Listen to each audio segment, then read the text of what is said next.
Before we begin, take a deep breath. Let your shoulders drop. Let the day fade away. And if you're listening from somewhere in the world tonight, tell us what time it is and where you're tuning in from. We read every single one.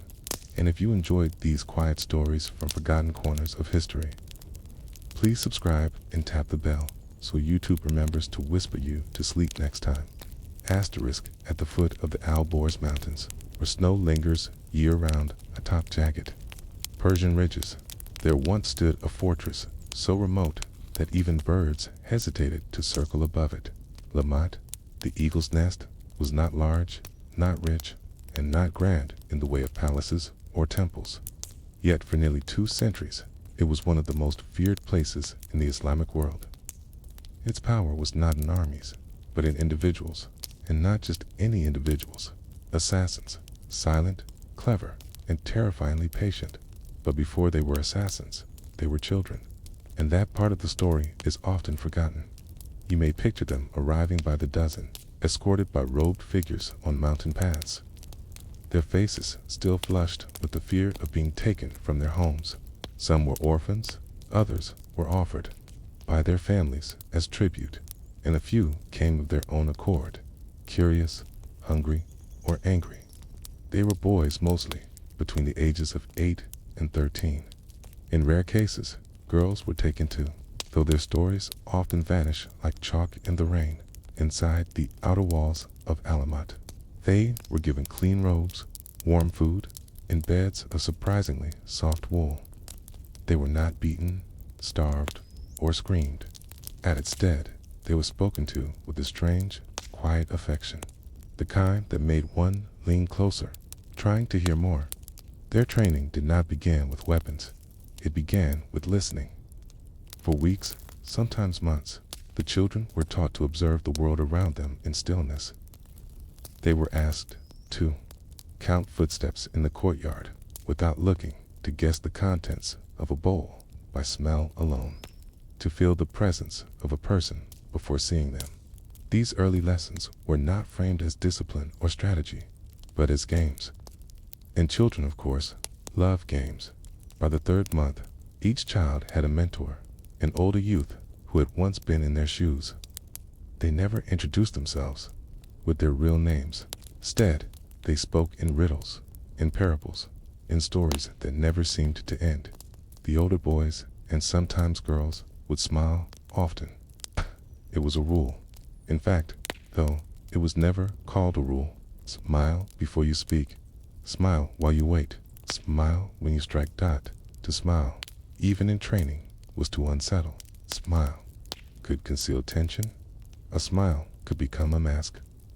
Over time, a smile could become a second face. Soon, the children learned silence. Not just the absence of noise, but the deep kind of silence, the kind that listens back. Meals were eaten without words. Commands were issued in gestures. Praise, when given, was delivered in a single nod. Mistakes were not punished.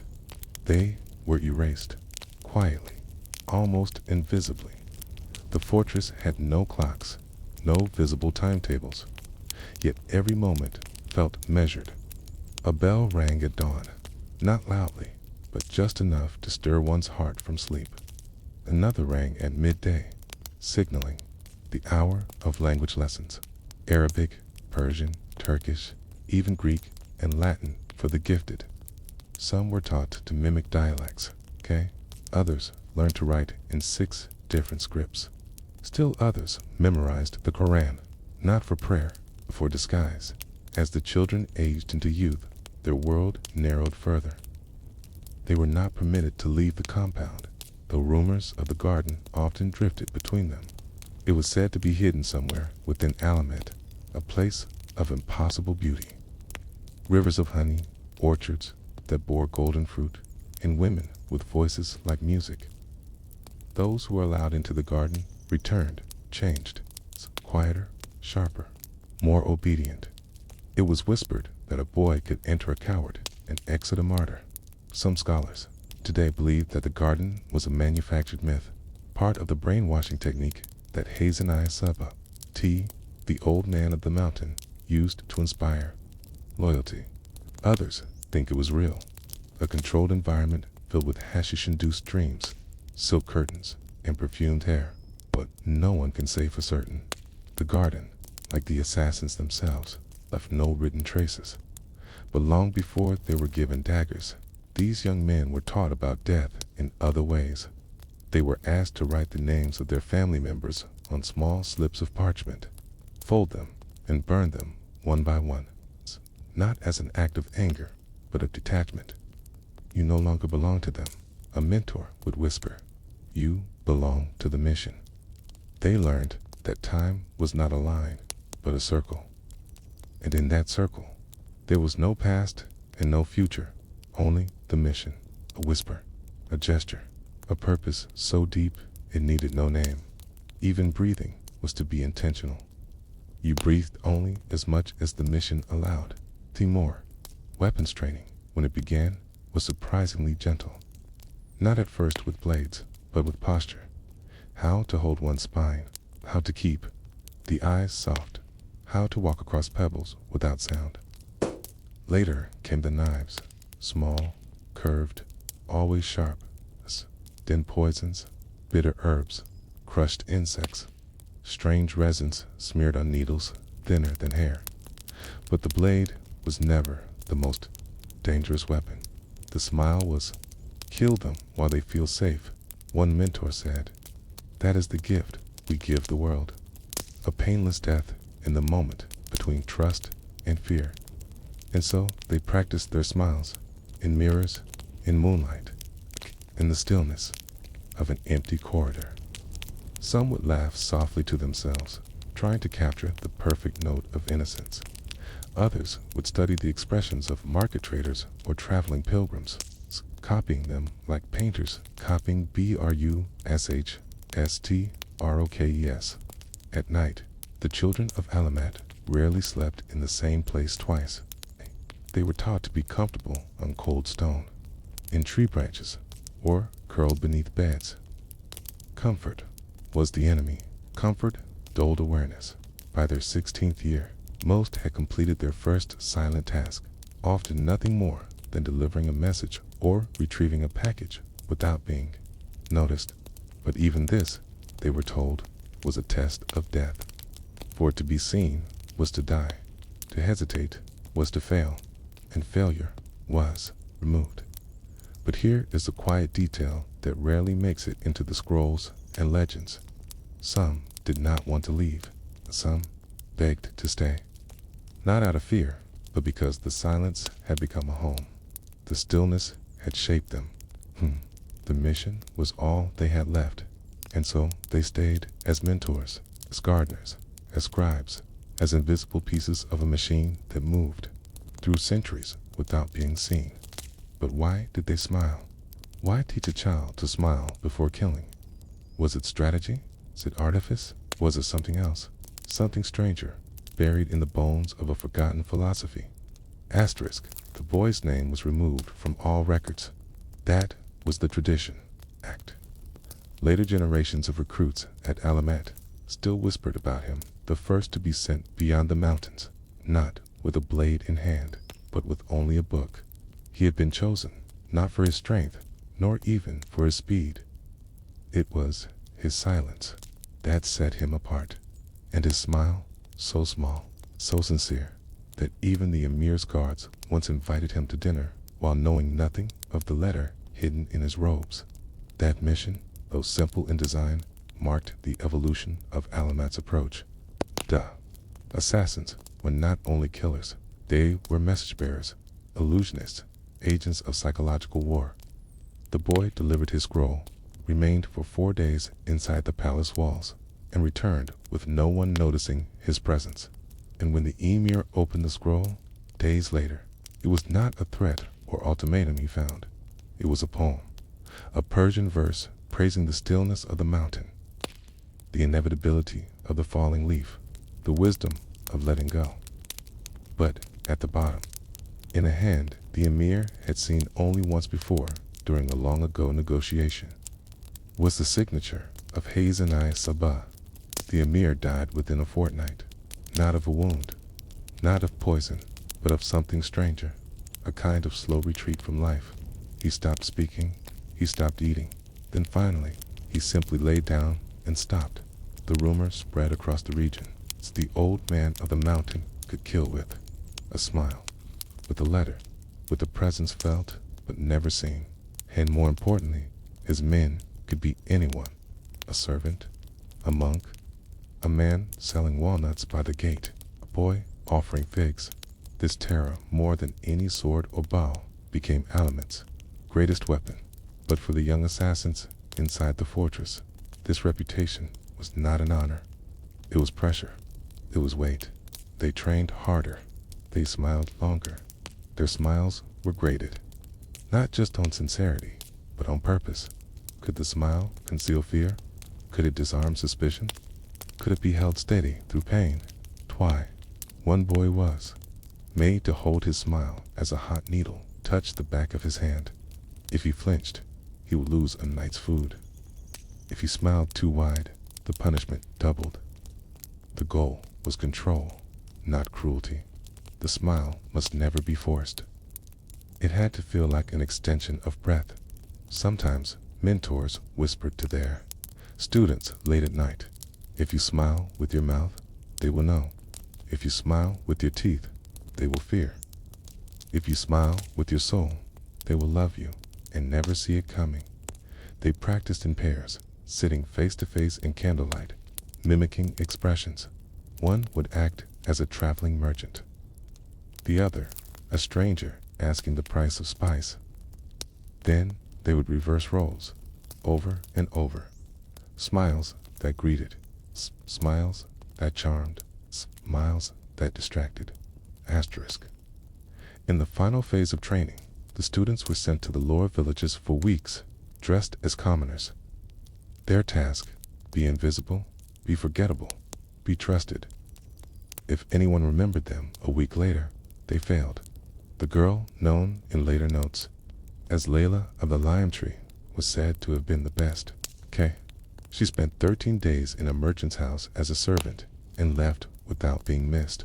When her target died, 2 days later, a merchant who had collaborated with enemies of the order. No one suspected the quiet girl who had scrubbed the floors. Her only weapon had been a polished bronze mirror, placed just so to reflect sunlight into the man's eyes during a midday meal, a signal to the assassin waiting with a bow on a rooftop half a mile away. Smiles were part of the entire choreography, a way to put everyone at ease, a tool that opened doors before knives closed them. And yet, its perfection came at a cost. Some of the oldest writings retrieved after the fall of Alamet hint at what that cost may have been. One letter, preserved in a merchant's archive far from Persia, was never signed, but it was written in the flowing style of Alamet-trained scribes. It read, "I have smiled so long, I can no longer feel my own face. I do not know what joy is, only the mission. And when the mission ends, what then? I fear I will still be smiling, and no one will see me." For all the discipline, all the silence, all the ceremony, the assassins were still human. Some broke, some disappeared during missions, never to be found again. Others returned, but their eyes no longer held any reflection of the person they once were. A few were quietly retired, not killed, but given roles as gardeners, monks, or scribes within Alamet's walls. Silent, useful, unseen, they were the reminders that to become a perfect assassin, one must surrender more than a name. And yet, the order endured, because for every boy who vanished, another took his place. For every smile that cracked, 10 more were practiced into stillness. And still, the question hovered. Why? Why did they go to such lengths, not just to train the body, but to perfect the face? In one surviving manuscript, a rare fragment attributed to a scribe named Yusuf Alden, the answer is hinted at. To strike with a smile is to kill without resistance. To smile is to remind the world that the blade is not always visible. That trust is the weakness from which empires fall. Perhaps that was the greatest truth of the assassins. They did not fight battles. They dissolved them, one smile at a time. But if smiling made the kill easier, did it also make them forget who they were? What becomes of a man who cannot stop smiling even when he is alone? Asterisk, by the time they turned 20, most had never been called by their birth names in years. The few who survived past their third or fourth mission were often awarded small privileges, a new robe, a private cell, or access to the silent library where scrolls were copied by hand onto thin sheaves of pressed parchment. But these rewards were not meant to flatter. They were meant to anchor, to remind each of them that their identities were not tied to pleasure or recognition, but to duty. If they were given anything, it was only because it would make the mission smoother, cleaner, quieter. The garden, the mythical paradise, hidden somewhere within the stone walls of Alamet, was real, but not in the way the children had imagined it. It was not a lush oasis. It was a walled courtyard tucked behind an archway that no one entered uninvited. Inside, vines grew along perfectly cut stone. Small fountains bubbled gently, not enough to attract attention, just enough to create a constant, soothing hum. Fig trees stood at each corner, and in the center, on a raised platform covered in silk cushions, was where selected initiates were brought after their first successful kill. They were given sweet wine, perfumed hands to hold soft laughter in. Candlelight, not for comfort, for control. Here, the mind was rewarded for obedience. Here, the illusion was complete. Some stayed for hours, others for days. And when they were led back out, eyes fogged, fingers trembling, they were reminded, softly, the garden is not a place. It is a promise. Fulfill your mission, and you may return, but few ever returned. Because after a few kills, the illusion no longer worked. The smile, which once made them powerful, began to weigh heavy. The mission, which once gave them meaning, began to erase their past.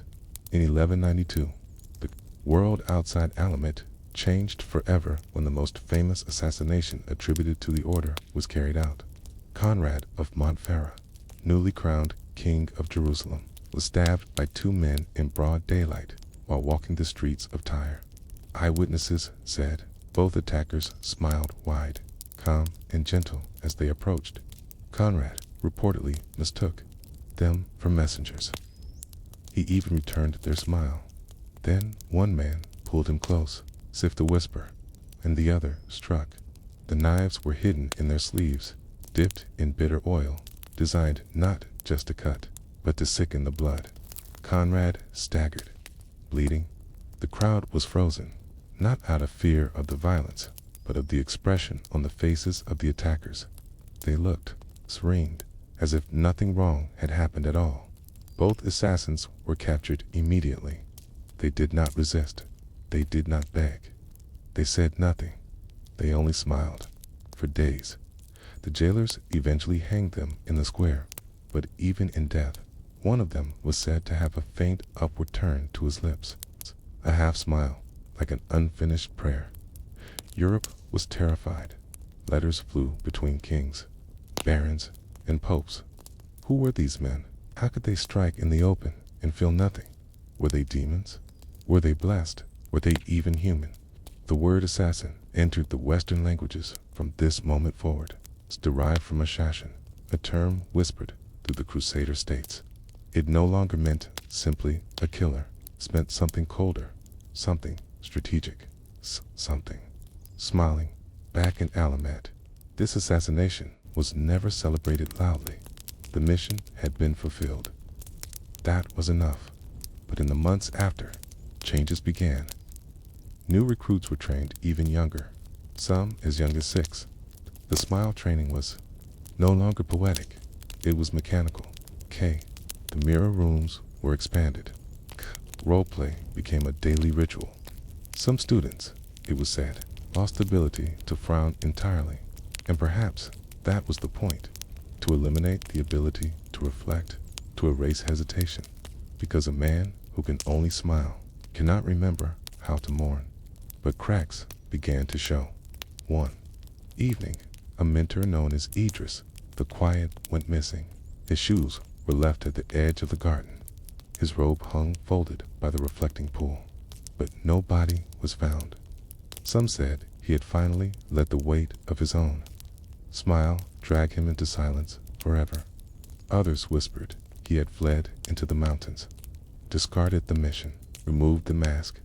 A forbidden scroll found decades later attributed to someone called the Last Knife read, "There is no greater prison than a smile worn too long. The face forgets itself. The eyes stop warning you. The mirror lies. And when you finally kill for the last time, you are still not free, because the mission never ends. It just forgets your name." When the Mongols came for Alamet in 1256, they found the fortress nearly empty. The famous libraries were already burning. The stone walls were cracked, but not breached. Most of the residents had fled weeks earlier. Some say they melted into nearby villages, never revealing who they once were. Others believe they traveled east, west, south, becoming shadows behind courts, whispers in palaces, silent librarians in foreign monasteries, and a few just vanished. What the Mongols did find was a small inner chamber. Inside it, mirrors, dozens of them, all slightly distorted. Not the kind made to reflect beauty, but to train the mind. In the center of the room, a single chair, and on it, a faded robe, folded with care. To this day, no one knows who the robe belonged to. No name, no emblem, just a faint smell of figs, an old perfume, the kind used once, long ago, in a garden that may never have existed. The Hashashin have long since become legend, a word to frighten children or sell stories. But if you look closely through the cracks of history, in sudden regime changes, in mysterious deaths, in forgotten whispers at the edge of power, you might still catch a glimpse of someone watching, someone still, and if they smile, it's already too late. Asterisk, it was a city that smelled of wet stone and incense. Tarsus, nestled on the southern coast of what is now Turkey, had once been a place of emperors and philosophers, the birthplace of St. Paul, the site of ancient Roman trade, and later, a contested jewel passed between Byzantines, Armenians, and Arabs like a coin worn smooth. By the late 12th century, it was a borderland, not just of empires, but of ideas. In the shadow of the cathedral, where no bell rang, a man knelt every morning, sweeping the same 10 stone steps with a worn broom. He wore the robes of a Christian priest, pale linen stained by years of prayer and ash. His beard was modest, trimmed with care. His fingers, too clean for a gardener, too still for a beggar, moved like someone who had once sewn precise stitches or traced maps in candlelight. But no one in the city remembered when he had arrived. Asterisk. They only knew that he never missed morning mass. He never raised his voice, and he always smiled to the children who played nearby. He was Father Yusuf to the old merchants. He was that quiet one from the east. To the bishop, he was a gift from heaven, a man who never asked for coin, who listened more than he spoke, and who had revived the garden behind the church with such discipline that vines now climbed. The crumbling walls, like scripture, etched in green dot, but Yusuf had no birth record in Tarsus, no baptismal scroll, no letters from a monastery, and he never told stories about his childhood, a silence that passed unnoticed. For he gave so much of himself in other ways. He taught the orphans how to read Greek psalms phonetically, even when they only spoke Armenian. He helped a blind widow reorganize her pantry by smell, and he once rebuilt a broken censer with parts from an old wine press, a feat that the bishop called a miracle of metal. Yet, what no one saw was this. Every morning, before the sun rose, Yusuf took exactly 52 steps from his cell to the garden's center. He stood still for 7 breaths. Then he turned clockwise and walked a different number of steps each day, never repeating a path, never leaving footprints. This was not ritual. It was memory training, not for the soul, but for the mission. Because Yusuf was not a priest. He had never taken holy orders. He had once slit a man's throat with a cord dipped in resin, so quiet that even the birds had kept singing. He had studied under a mentor named Kidder in Alamat, memorized Latin proverbs while blindfolded, and once held his breath for over 3 minutes in a winter stream to avoid detection during a practice drill. His name, long since discarded, had meant Quiet River, but in Alamat they had called him the Map Keeper because he could draw the interior of any room after a single glance. From memory, even months later, the mission in Tarsus had not been issued hastily. It had been years in the planning. Target, a former diplomat turned theological advisor, a man named Bartholomeus T., now cloaked in the robes of church authority. Key, who once negotiated a deal with a Frankish baron that resulted in the massacre of a Sufi village in Syria. That had been 20 years ago. No one remembered now. But Alamat remembered. Yusuf had arrived 5 years prior.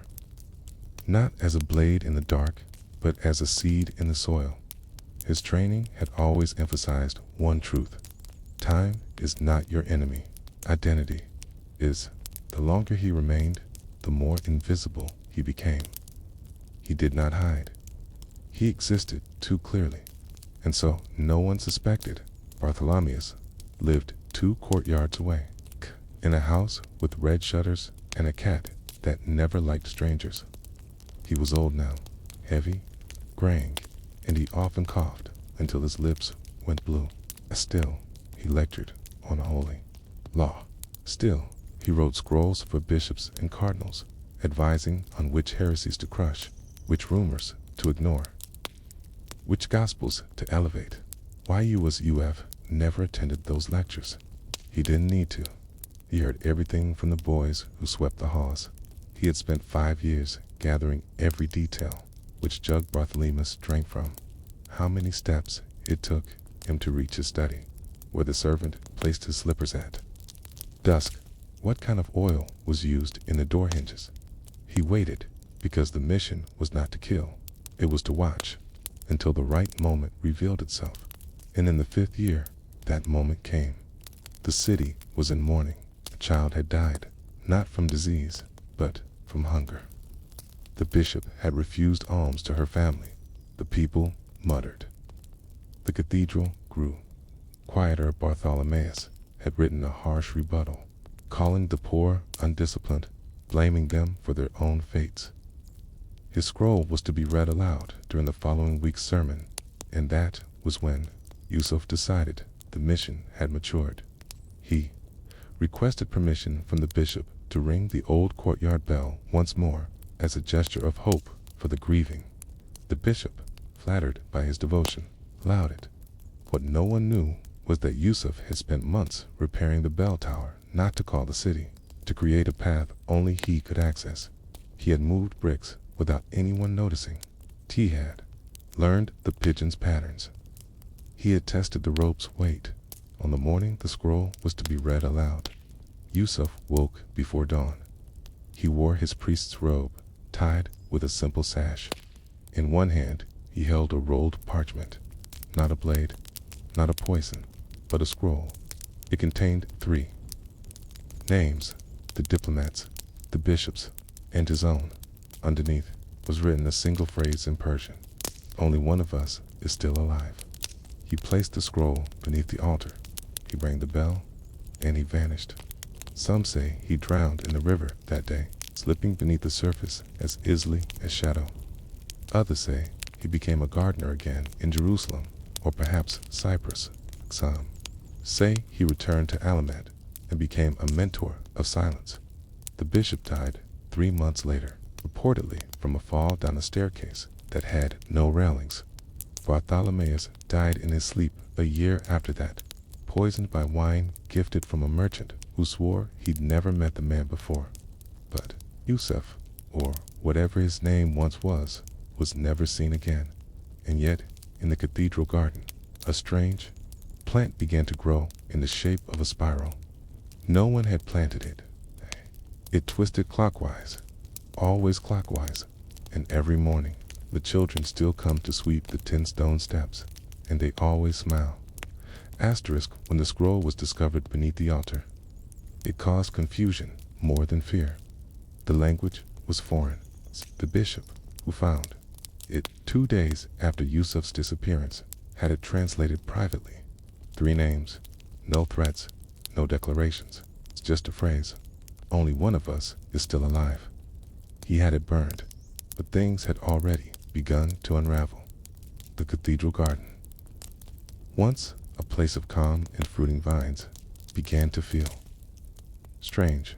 The pigeons no longer landed on the stone arch. The fig tree dropped its fruit too early. A child claimed to see Yusuf's ghost kneeling in the dirt at dawn, whispering to the leaves. Of course, the priests dismissed it, but the people remembered.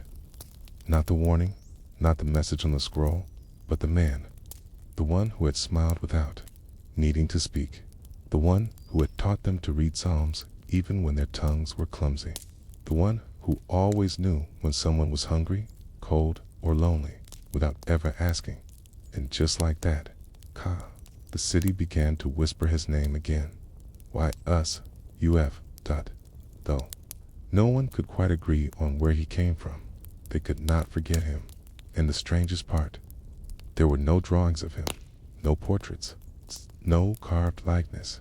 And yet, when children reenacted the story of the priest who vanished, they all mimicked the same posture, a gentle nod, a slight smile, one hand behind the back. It was as if memory itself had been trained, and that was the mark of the order. In Alamat, they were taught not only how to kill, but how to disappear without absence, to leave behind not fear, not legend, but a soft distortion in the shape of trust, to be remembered by the outline they left in other people's habits, a manner of speech, a pattern of movement. It's a whisper in a courtyard where no one is speaking. Back in Tarsus, years passed. The city grew. The bishop was replaced. New priests came. The war to the north dragged on. But every spring, the spiral plant in the garden bloomed early. Too early. A foreign botanist once visited and claimed the plant wasn't native to the region. It shouldn't even grow here, he muttered, brushing pollen from his sleeves. Not without deliberate care, not without unusual soil. He took a cutting. It withered before he crossed a river. Meanwhile, hidden in the library's back shelf, cataloged under misplaced Latin, was a codex that no one had opened in decades. It had no title on the spine. Inside were dozens of ink drawings, diagrams of bells, architectural sketches, notations in Persian, Greek, and a script no one could quite place. But one page stood out, a floor plan of the bishop's residence, with small ink dots marking every creaking floorboard, every loose tile, every place where shadows fell earliest in the afternoon. The signature at the bottom was a symbol, not a name, a spiral, inked faintly, clockwise. No one dared remove the book. They left it there, almost respectfully, as if it were part of the library itself. Silent reminder that at one point in the city's long history, someone had seen everything, had mapped everything, and had chosen not to strike, because Yusuf hadn't killed anyone, not directly. He had planted seeds instead, in a world of quick blades and violent ends. He had allowed rot to rise naturally. High, he had whispered into the cracks of power and let time do the cutting. His disappearance, silent, clean, was the final act of mastery. Not revenge, not chaos, just quiet undoing. The Order had always valued this method. In rare missions, called the long pour, the goal was not to remove a person, but to hollow them. Not to kill, but to unravel the meaning of their life. To make them forget who they were to make their allies doubt them, to have them haunted, not by pain, but by the feeling that something was always behind them, watching, waiting. The bishop, in the final months before his fall, began to lose his hearing, or so he claimed. He couldn't sleep. He heard footsteps in empty hallways, saw robed figures standing across the courtyard who vanished when approached. He began to believe that Yusuf had not left, that he was still watching, even though no one else ever saw him.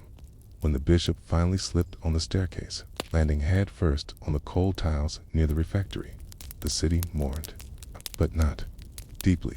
He had become isolated, erratic, suspicious of his own clergy.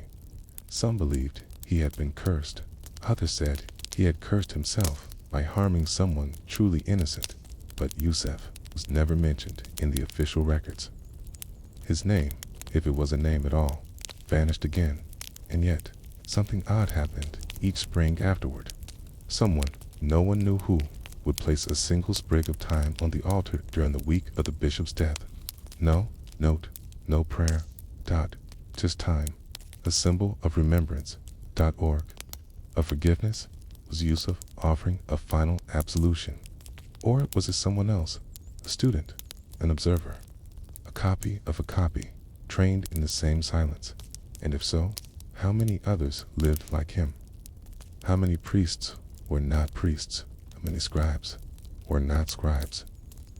How many names were borrowed, shaped, and left behind like footprints smoothed by rain? Years later, a traveler from the east arrived in Tarsus. He did not speak. He carried a worn leather case. He visited the cathedral, stood at the garden's edge, and knelt to examine the spiral plant. Then, with bare hands, he traced its shape into the dirt beside it, clockwise, 3 turns. Then he stood and left. He was not seen again, and in his wake, a page was found tucked under the old bench where Yusuf once sat. He did not kill him. He made him see himself, and that was worse. But the page was unsigned, just a mark, a spiral, and so the people forgot again. They had to.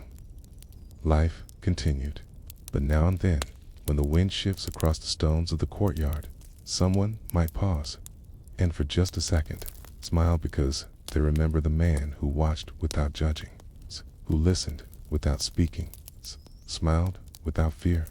And in that silence, a question remains. If a man can destroy a legacy without lifting a blade, was he an assassin at all? Asterisk. It was not until a generation later that the records of Tarsus mentioned him again, not in the city's ledgers or the clergy's scrolls, but in the margins of a traveler's notebook kept by a merchant from Aleppo. He had passed through the city on a spring journey north, seeking copper and honeycomb. But what caught his attention wasn't trade. It was the strange custom of silence that surrounded the cathedral garden. No one speaks above a whisper there, he wrote. And when I asked why, an old woman just smiled and said, "He's still listening." The traveler didn't press further, because there was a feeling there, an invisible shape, like the echo of a man who once stood at the garden's edge with the patience of rain on stone, a shape that had never left. But how does a man disappear and remain? How does a whisper outlast a voice? Yusuf, if that was ever his name, had not acted like the assassins of legend. He had not struck in the open or vanished in a swirl of swirl cloaks. He had taken no credit, left no message, built no myth. His mission was subtler, to unmake a man, not with violence, but with stillness. Bartholomeus, Key's target, had lived another year after Yusuf's disappearance, but he had changed. His lectures grew shorter, sermons more hesitant. He began scribbling long, circular arguments in the margins of his own scrolls, often contradicting himself. The confidence that once crowned his voice had dulled. He was afraid, not of being attacked, but of being seen, truly seen, when he died, alone and foaming at the lips, after drinking a cup of wine laced with a toxin so slow it took hours to work. His servants told stories. Teddy had been speaking to someone in the corner of the room. that he had tried to erase pages from his own manuscripts, that he had asked for forgiveness, not from God, but from someone unnamed. And when they cleaned his desk, they found only one scrap of paper that had not been burned or torn. It contained a phrase, scribbled in trembling Latin: "He did not kill me. He unmade me." There were no fingerprints, no footprints, no broken locks, no forced doors, only an absence. The final weapon of the order. Absence, so precise, so complete, that it left behind a silence louder than death. Back in Alamet, before the Mongols, before the fires, this technique had been taught to only a few. They were not the strongest, not the fastest. They were the most patient, the most forgettable. They were known in whispers as the Hollow Hands. Men and women who were trained to use nothing as their tool. No blades, no poison, just presence, carefully shaped, meticulously maintained, slowly withdrawn, until their target collapsed under the weight of their own reflection. And when that collapse came, there was no need for blood. The world did the rest. We have no remaining names of the Hollow Hands, only the stories, preserved in unlikely places, like the margin of a book on crop rotations, or a prayer scroll with a line circled not once, but 3 times. Blessed are the meek, for they shall inherit the silence.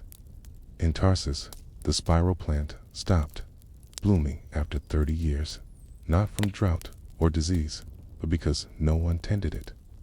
The new generation of priests didn't see the point. The legend had faded. Yusuf became a parable, then a curiosity, then nothing. But every few decades, a traveler would come. They would ask about the priest who vanished, about the bell tower with no bell, about the garden that grew a spiral now, one planted, and the old ones would still remember. They would lower their voices and smile. One final tale remains. Too fragmented to confirm, but too persistent to ignore. In a remote Armenian monastery, a scribe was known to transcribe gospels backwards, not as heresy, but as a test of concentration. He had no origin papers. He arrived speaking 4 languages, with a limp in his left leg and a habit of never facing doorways directly. He lived simply, prayed often, said little. When asked his name, he only said, "I was once a gardener." Before his death, he donated a single scroll to the library. It had no title, no illustrations. It's just a single sentence, repeated in 3 languages. If you stare at the knife, you never see the hand. Some believe it was YUSUF. Others believe it was one of the many, like him, trained not to leave scars, but to carve shapes into history that looked like wind. So now, when you pass an old courtyard and hear nothing at all, when the garden grows in silence, when the priest never speaks of his past, when someone smiles without a reason, ask yourself, is this peace, or is someone still watching, quietly, patiently, waiting for the moment when the mission ends, or it begins again? Asterisk. In the fall of 1092, a caravan stirred dust along the old trade road to Nishaper. The air was dry and brittle. Even the camels walked softly, as though not to disturb the land's silence. Among the travelers, merchants, scribes, and guards, was a man dressed as a minor scholar. His robe was modest, his sandals worn. He carried no weapons, only scrolls and ink pots. His beard was trimmed unevenly, as if by accident or haste, and yet he smiled often. His name has been lost to time, but his mission was clear. He had been sent to kill one of the most powerful men in the Islamic world, Nizam-ul-Mulk. The great vizier of the Seljuk Empire had ruled beside Sultan Maliksa for nearly 3 decades. A scholar, administrator, and statesman, he had shaped the empire with a firm but scholarly hand. He had built madrasas to spread Sunni orthodoxy. He had arranged marriages, brokered peace treaties, and crushed rebellions. But he had also declared war, not with swords, but with policy on the rising tide of Shia influence in the secretive Ismaili sect, and among those who whispered his name with hatred, none were louder than the Order of Assassins. Alamate's mountain fortress had declared him their enemy years earlier.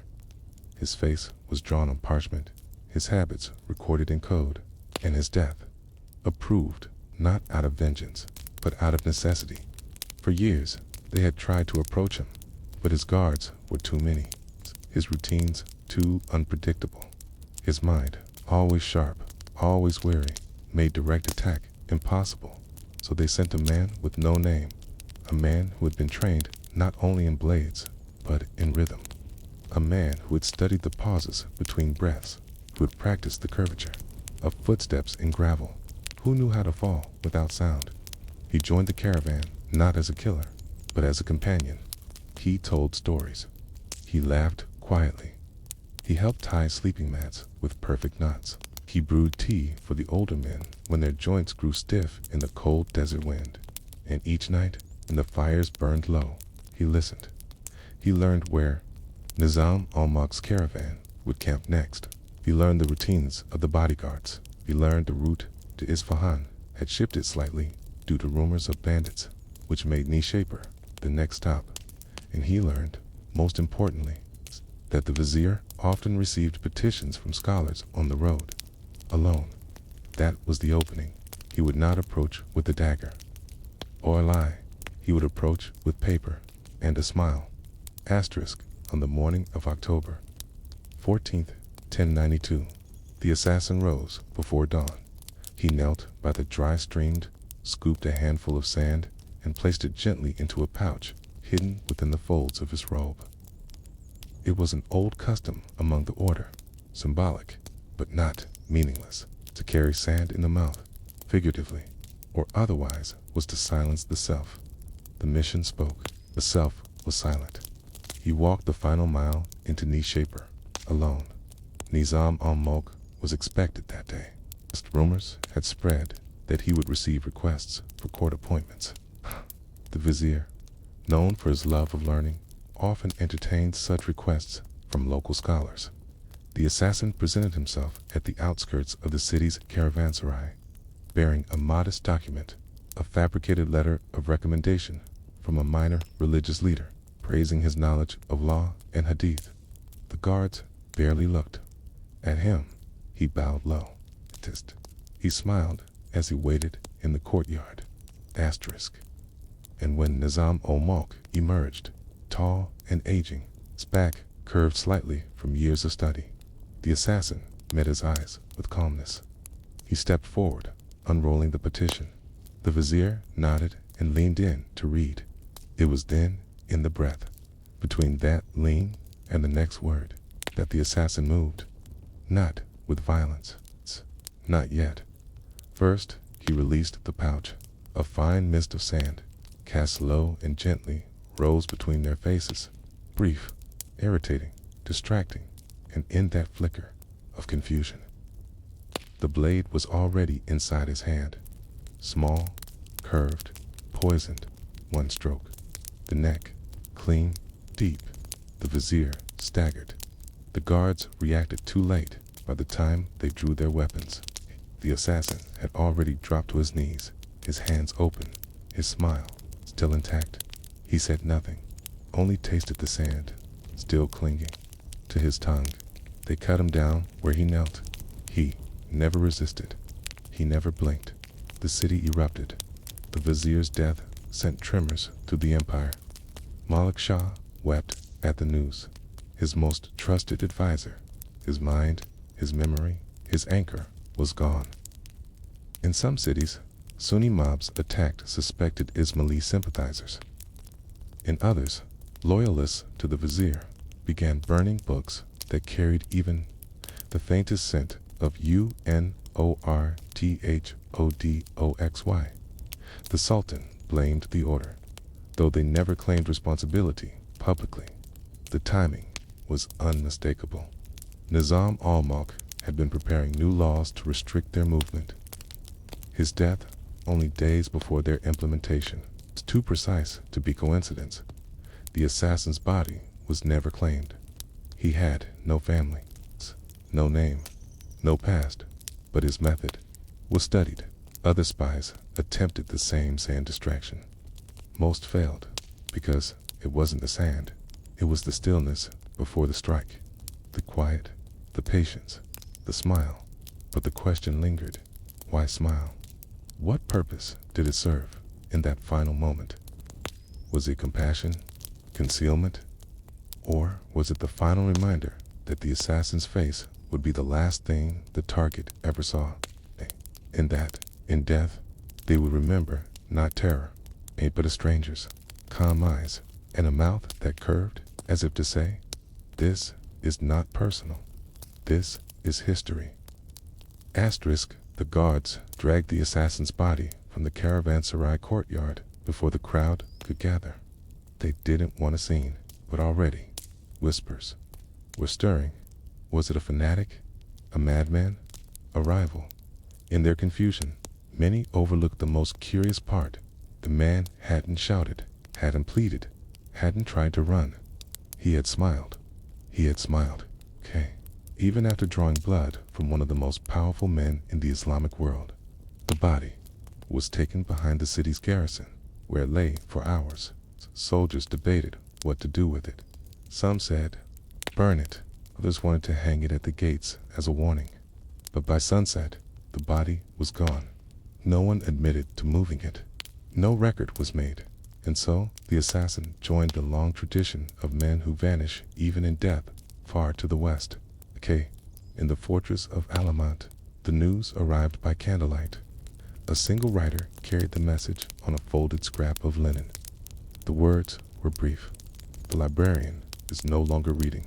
It was a phrase agreed upon years prior. It's a confirmation that the vizier, Nizam Omog, was dead. But there was no celebration, no cries of triumph. It's only a silent nod from the man who had authorized the mission.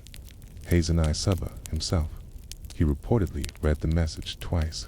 Ken burned it and said nothing, because in Alamet, success was never rewarded with joy.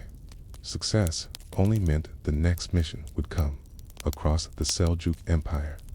The vizier's death unleashed a chain of political violence. Factions sprang up to fill the vacuum. The Sultan, shaken, began to question his court's loyalty. Within weeks, Malik Shah himself would die. Some said of grief, others whispered poison, and the assassin. He became a rumor. Some claimed he had not died at all, but the body the guards buried was someone else. That he had been rescued by allies in disguise and spirited away under the cover of darkness. That he lived on as a tea seller, a poet, a blind beggar who sat near the shrine of a saint in Ray, smiling quietly at passers-by. Of course, none of that is likely, but that's the power of a nameless killer. He could be anyone, anywhere, in the smile. It's what haunted people. Most eyewitnesses could not describe his face in detail. His height, his build, the color of his robe, these changed in every telling, but always the same phrase. He was smiling, not cruelly, not triumphantly, just softly, as if he knew something no one else did, as if he had already forgiven the man he was about to kill. Later that year, a Sufi mystic passing through Nishaper left a riddle carved into a walnut tree near the city's eastern gate. A man with sand on his tongue spoke without speaking. The blade was not the wound. The smile was stayed there for years, weathered by rain and dust, until the tree died and was chopped down. No one saved the carving. No one took note of the name of the mystic, but the riddle endured, copied into travelers' notebooks, sung by children, scrawled into the backs of classroom tablets, because it struck at something deeper than politics. It wasn't just that Nizam Almulk had died. It was how, quietly, personally, at arm's length, and most of all, unexpectedly. This was the lesson Alamed had worked so hard to teach, that terror could wear a calm face, that death could come wrapped in ritual and patience and kindness, that the most dangerous man in the room might be the one offering you a scroll with a bow. And yet, it's the man who carried out the mission left behind no mark of himself. He didn't write about it. He left no personal letters, no journal, no grave, not even a false name that endured. Why? Because in the eyes of the order, it was never the point. He was a vessel, a silence shaped into form, to carry a smile, a blade, and a message, not for the victim, but for the world. Centuries later, a Persian historian named al-Bahaki found a scrap of parchment in the ruins of a scribe's school near Isfahan. It bore only a few lines in faded ink, but what caught his attention was the handwriting, precise, elegant, almost ritualistic. It read, "He greeted me. I returned the greeting. He smiled, so I knew it was the end." No signature, but tucked in the margin, in even finer ink, was a single symbol, a curved line like a blade, and beside it, 3 dots in the shape of a triangle. Some believed this was the internal mark used by hollow hands, the elite within the order, tasked with missions that required no escape plan, no reward, and no return. It was not a badge of honor. It was a symbol of absence, a sign that the mission had consumed the man entirely. Today, in Nishaper, there is no statue of the assassin, no plaque, no museum wing. But if you visit the site where the vizier died, now a quiet square with broken pavement and dust-covered pomegranate trees, you might notice something odd. A stone bench, positioned just so, where no one ever sits for long. Birds don't land there, leaves don't gather beneath it, and on rare mornings, when the fog is low, people say the shadows there curve slightly, as if someone once knelt there and smiled. Asterisk, in the decades after the assassination of Nizam al-Mulk, scholars filled their scrolls with political analysis. They spoke of dynastic collapse, sectarian tension, and imperial fragility. They traced lineages, disputes, and treaties. And they debated endlessly about who killed the vizier and why. But none of them could explain the smile. That one detail, passed down in hushed retellings, became an enigma. Why would a man sent to end the life of a powerful vizier smile so gently while doing so? Was it a performance? Was it mockery? Or was it, as some whispered, a final act of reverence? The truth is, we don't know. But in the traditions of the order, that smile was no accident. It was the final thread in a long weaving of silence. In Alamat, assassins were trained to eliminate ego before they were allowed to carry out a mission. Identity was considered a liability, desire a danger, emotion a weakness, unless it could be turned into stillness. They were taught that the greatest violence was not physical, but symbolic. The blade was only the punctuation mark. The true sentence was written in presence, in ritual, in meaning, and so, in rare missions reserved for targets like viziers and kings, the order employed what was known as the sundown smile. It was a final offering before the strike, not a threat, not a warning, but a quiet message. This death was not born in rage. It was shaped in belief. It meant, I see you. I know what you've done, and I do not hate you. Simply end this. And that was the most terrifying thing of all. Not vengeance, but certainty. Years later, as the Seljuk Empire fractured and new powers rose in Anatolia, another rumor began to circulate among traveling scholars that the assassin who had slain Nizam al-Mulk had once been a student in Baghdad, a reader of astronomy, a lover of Persian poetry.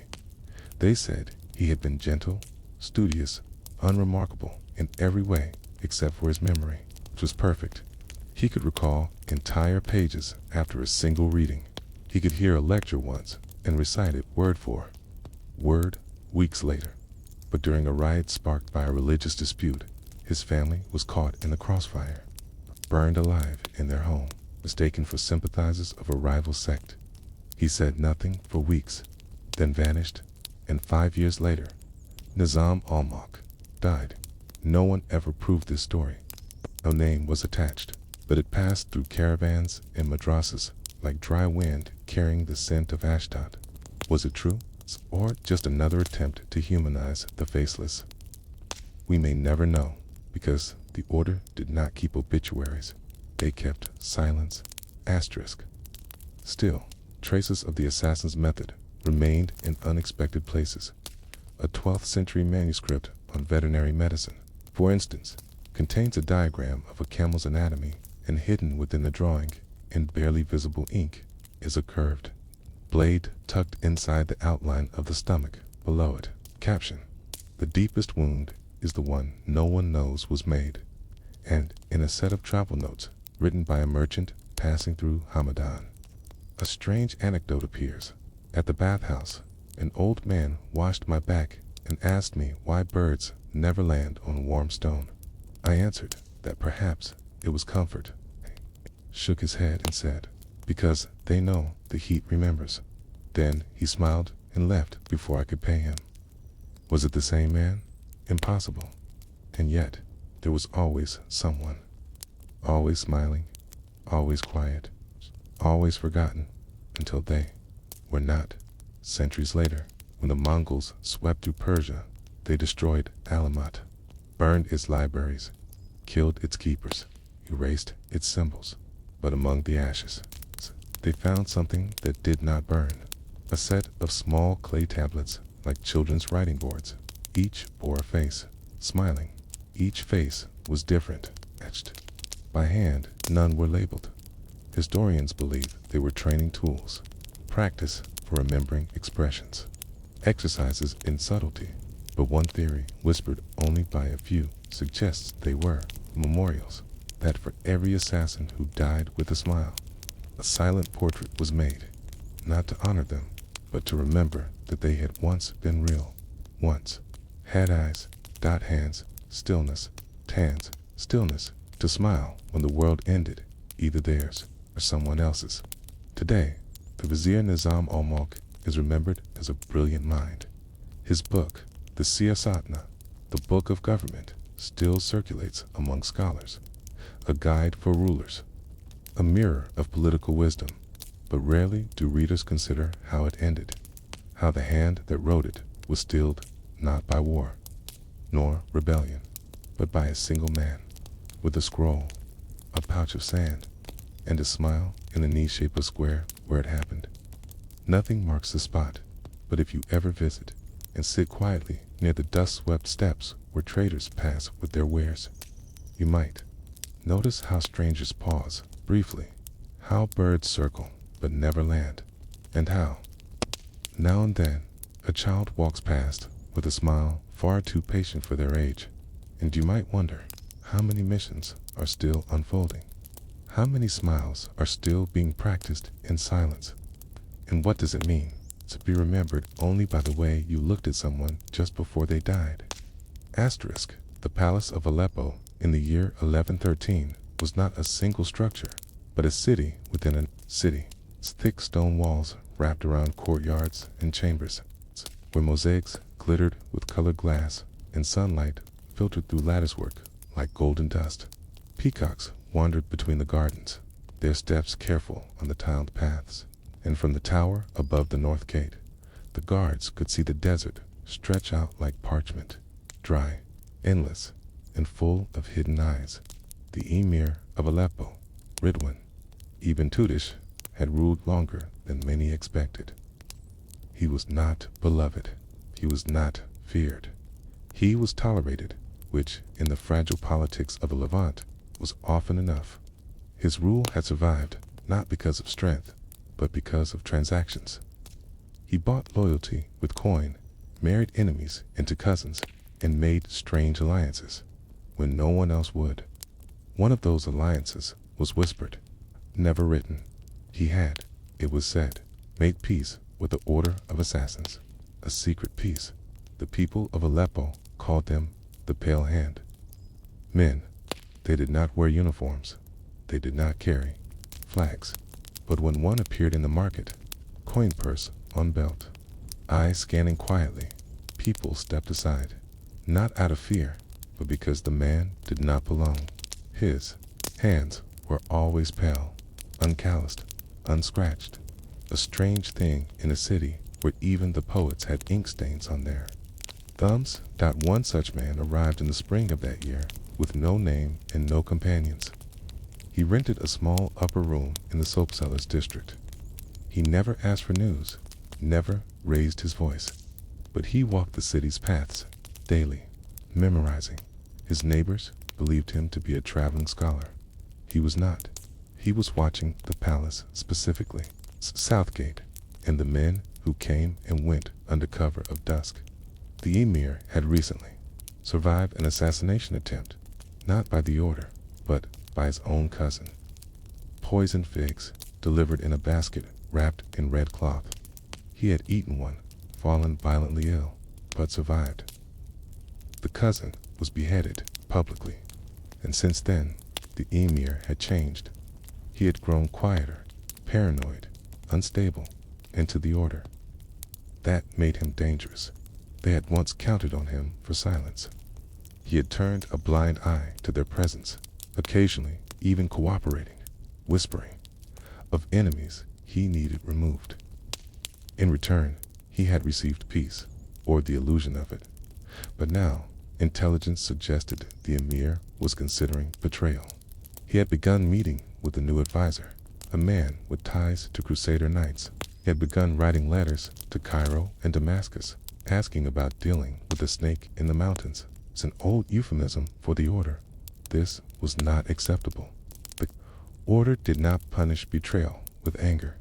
They responded with choreography. And so, the man with the pale hands wrote a letter. It was a short letter. No threats, no names. It's just a riddle in Persian, beautifully penned. A garden is quiet until the gardener plants steel. The rose may bloom, but it does not know when it is being watched. He sealed it with wax, not with the insignia of Alamet, of course, but with the sigil of a minor bookseller guild from Ray, an old false seal, meaningless to most, but to the emir of Aleppo, who once studied in Ray and remembered a very specific bookseller from his youth, it would be unmistakable. The letter arrived by way of a merchant child, paid to diners to deliver it at sunset.end. When the emir read it, his hands trembled. He burned the letter. Then, according to the scribe who witnessed it, he canceled every appointment for the next 3 days and locked himself in the upper tower. He emerged only once to send a letter to the governor of Homs, requesting military protection. But the letter never reached Homs, because the man with the pale hands was already watching the road, and he had other letters. 2. This was the dagger the order had learned to perfect, not the steel, but the suggestion of steel. Let the target feel the breath of the blade before it ever touches skin. Let the fear unravel them. Let their own choices lead them to destruction. 2 weeks after the letter was sent, the emir's guard captain was found dead, a fall from the tower staircase, neck snapped. The emir blamed him for the breach in security. 3 days later, the emir ordered the arrest of his new advisor, the one with Crusader ties. That advisor was never seen again. By the end of the month, half the court had fled Aleppo, and the emir had stopped sleeping in the same room twice in a row. He believed, correctly, that he was being watched. What he didn't know was this: there would be no second letter, no second warning, because he was no longer necessary. His unraveling had begun, and the man with the pale hands had already left the city. No dagger drawn, no poison used, no blood spilled, just letter and a riddle. The emir would die 2 months later, not from violence, but from sudden fever. His court physician called it divine justice. Others said he was poisoned slowly. Some claimed he starved himself out of fear. One chronicler wrote that he had become so afraid of being touched, he refused all food unless it was placed under bunked. A full moon and left for 3 hours. No one knows for certain, but one truth remains. His final words, whispered in a half-dream, were recorded by a scribe. I should never have opened that letter. Aleppo in the summer of 1113 was quieter, than usual. The palace gates were still guarded, the market still loud with haggling voices, the prayer tower still echoed with the call to prayer. But something beneath it all had changed. The people could feel it. The emir had stopped appearing in public. He no longer rode his horse through the city at dusk.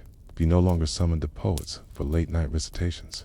He no longer visited the bathhouse where generations of rulers had soaked and schemed. He had retreated inward at first. His advisors believed it was a temporary mourning, the result of the betrayal by his cousin, or the pressure from the failed poisoning. But as weeks passed, his isolation deepened.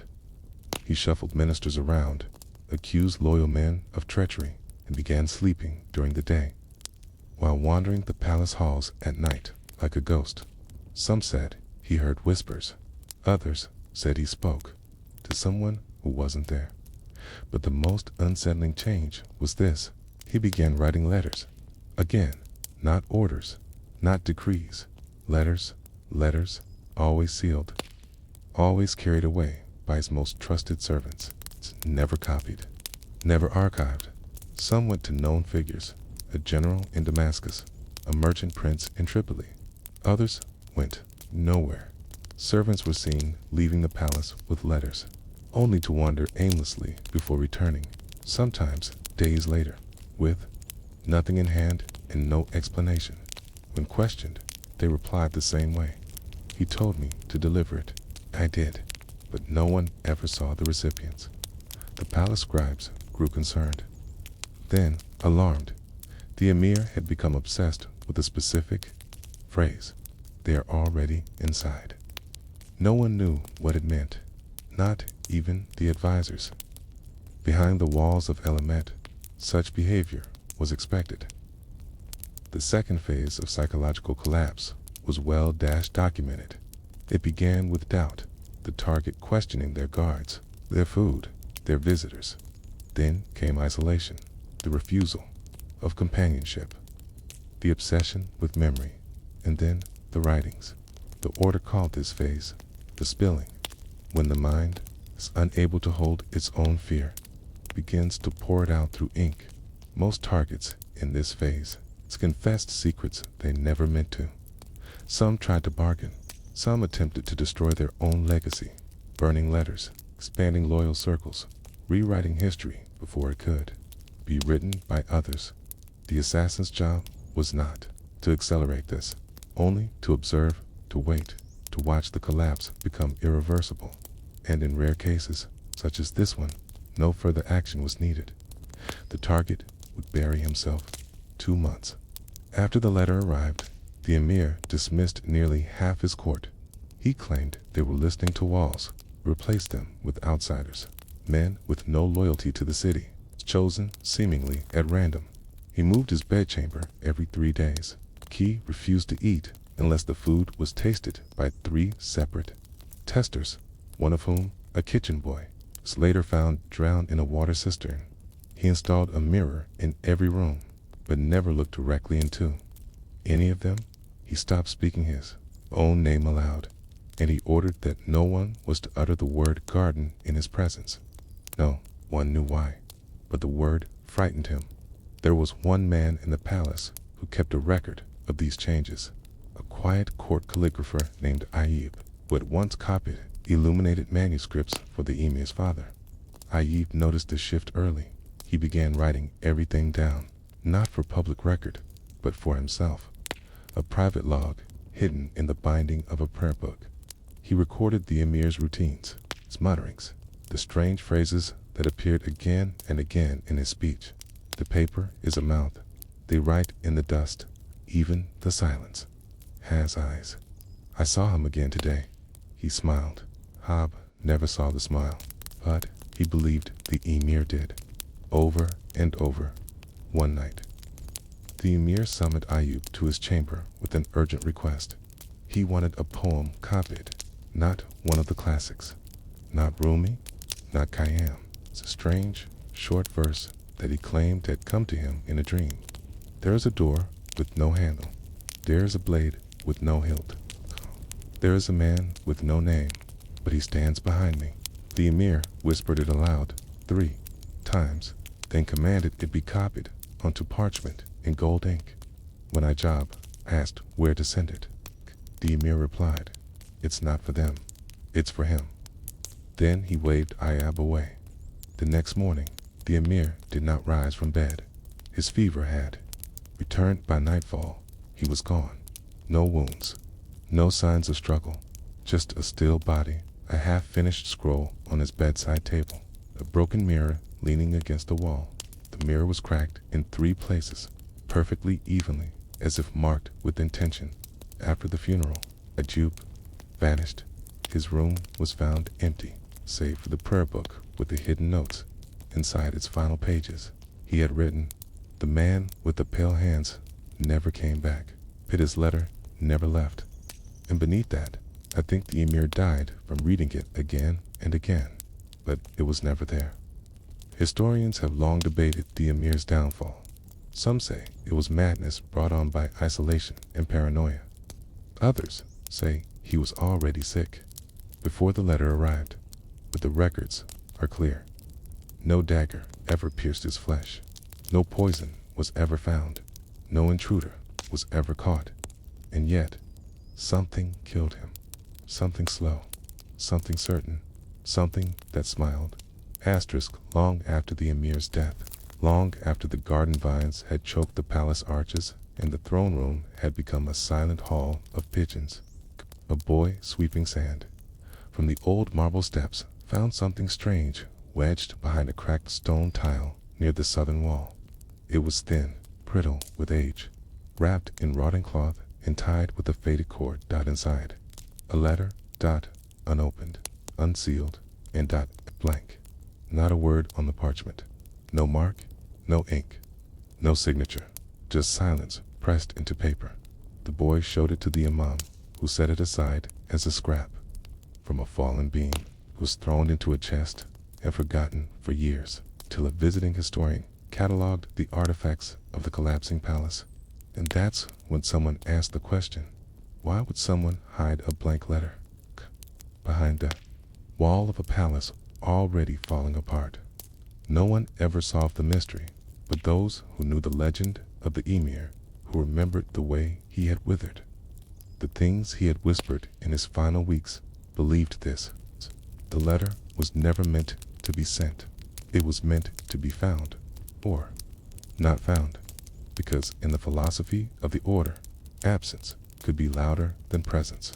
Silence, when properly directed, is not the lack of meaning. It was meaning's sharpest tool. Some missions were completed, not through death, but through doubt. Let the target fear betrayal where there was none.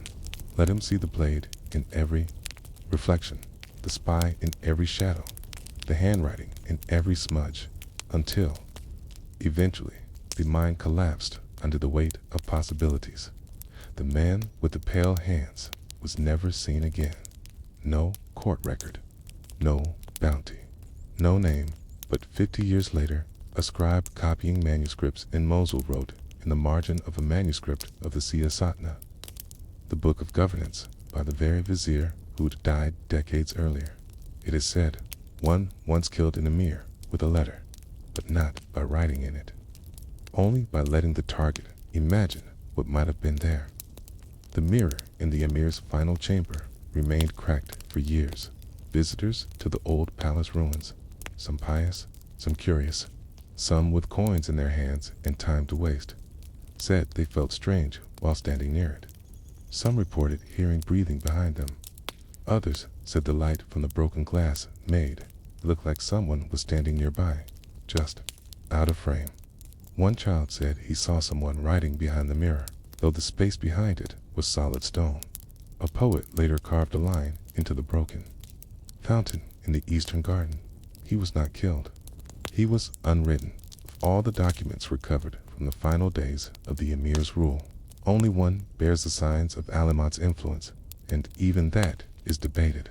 It is a short poem written in red ink, preserved in a fragment of parchment, discovered in the cathedral archives of Homs. It reads, "No blade touched him, no hand reached him, no word accused him, but still, he died." Beneath it, no signature, just a faded spiral, drawn counterclockwise, the symbol, some say, of the Order's quiet missions division, where the objective was not to end a life, but to erase it from within. The death of Emir Ridwan changed little, officially. His son ruled for a time, then lost the city to rival factions. The court was replaced. The alliances he had tried to build were undone, but something else had changed. The city became cautious. People spoke less freely.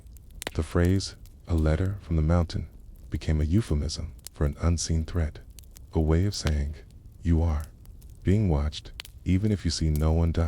And to this day, in certain corners of Aleppo, if a shopkeeper refuses a bribe without explanation, or if a minister resigns suddenly, smiling too calmly, or if a letter is received blank and unsigned, it is not questioned, only folded and burned without reading.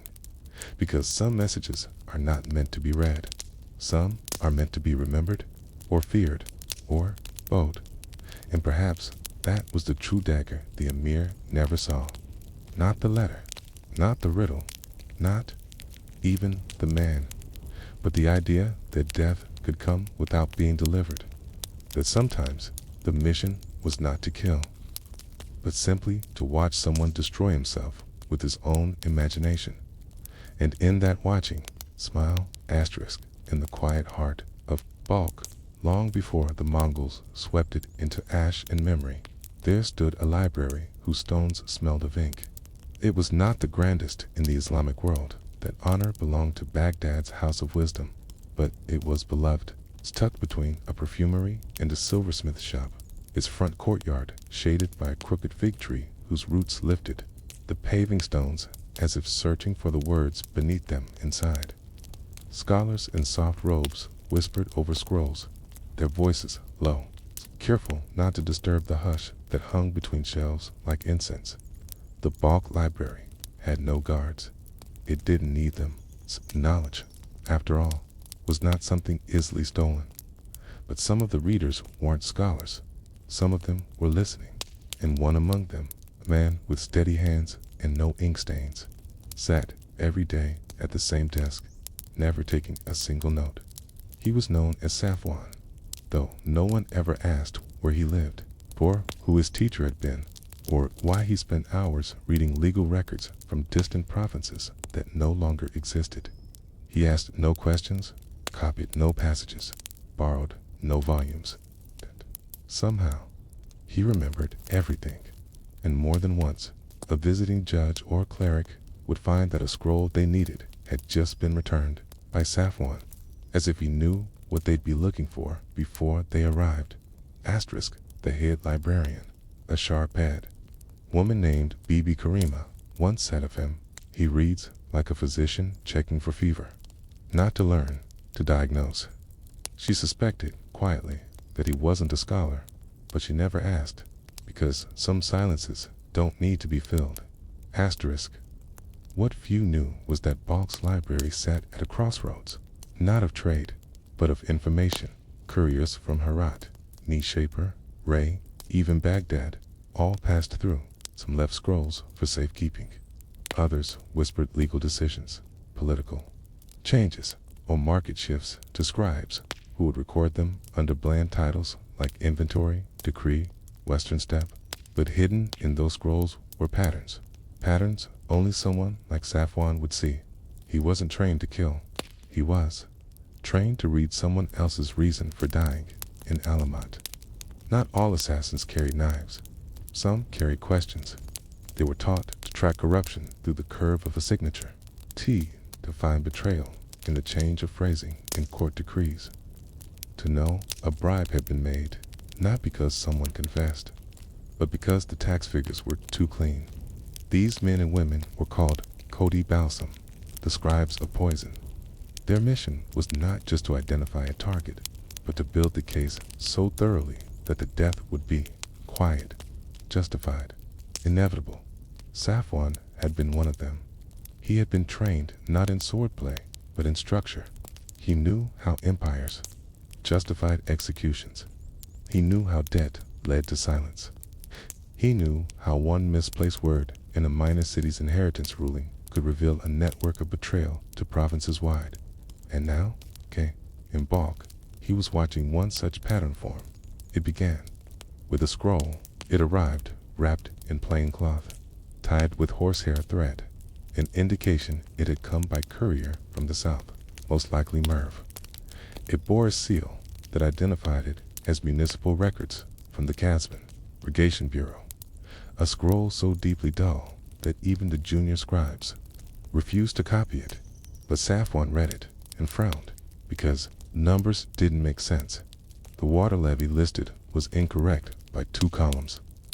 The names of the jurists didn't match the stamp impressions, and the decree's phrasing meant to be impersonal included a curious repetition of a specific phrase in the interest of the greater balance. No bureaucrat used poetry. That was the first clue. Safwan traced the names listed in the decree through older documents. One jurist had appeared in 6 different provinces in under 4 years. Impossible, unless he had never existed. Another had died 5 years prior, yet his signature had been affixed to a tax waiver issued 2 weeks ago. Then came the real sign.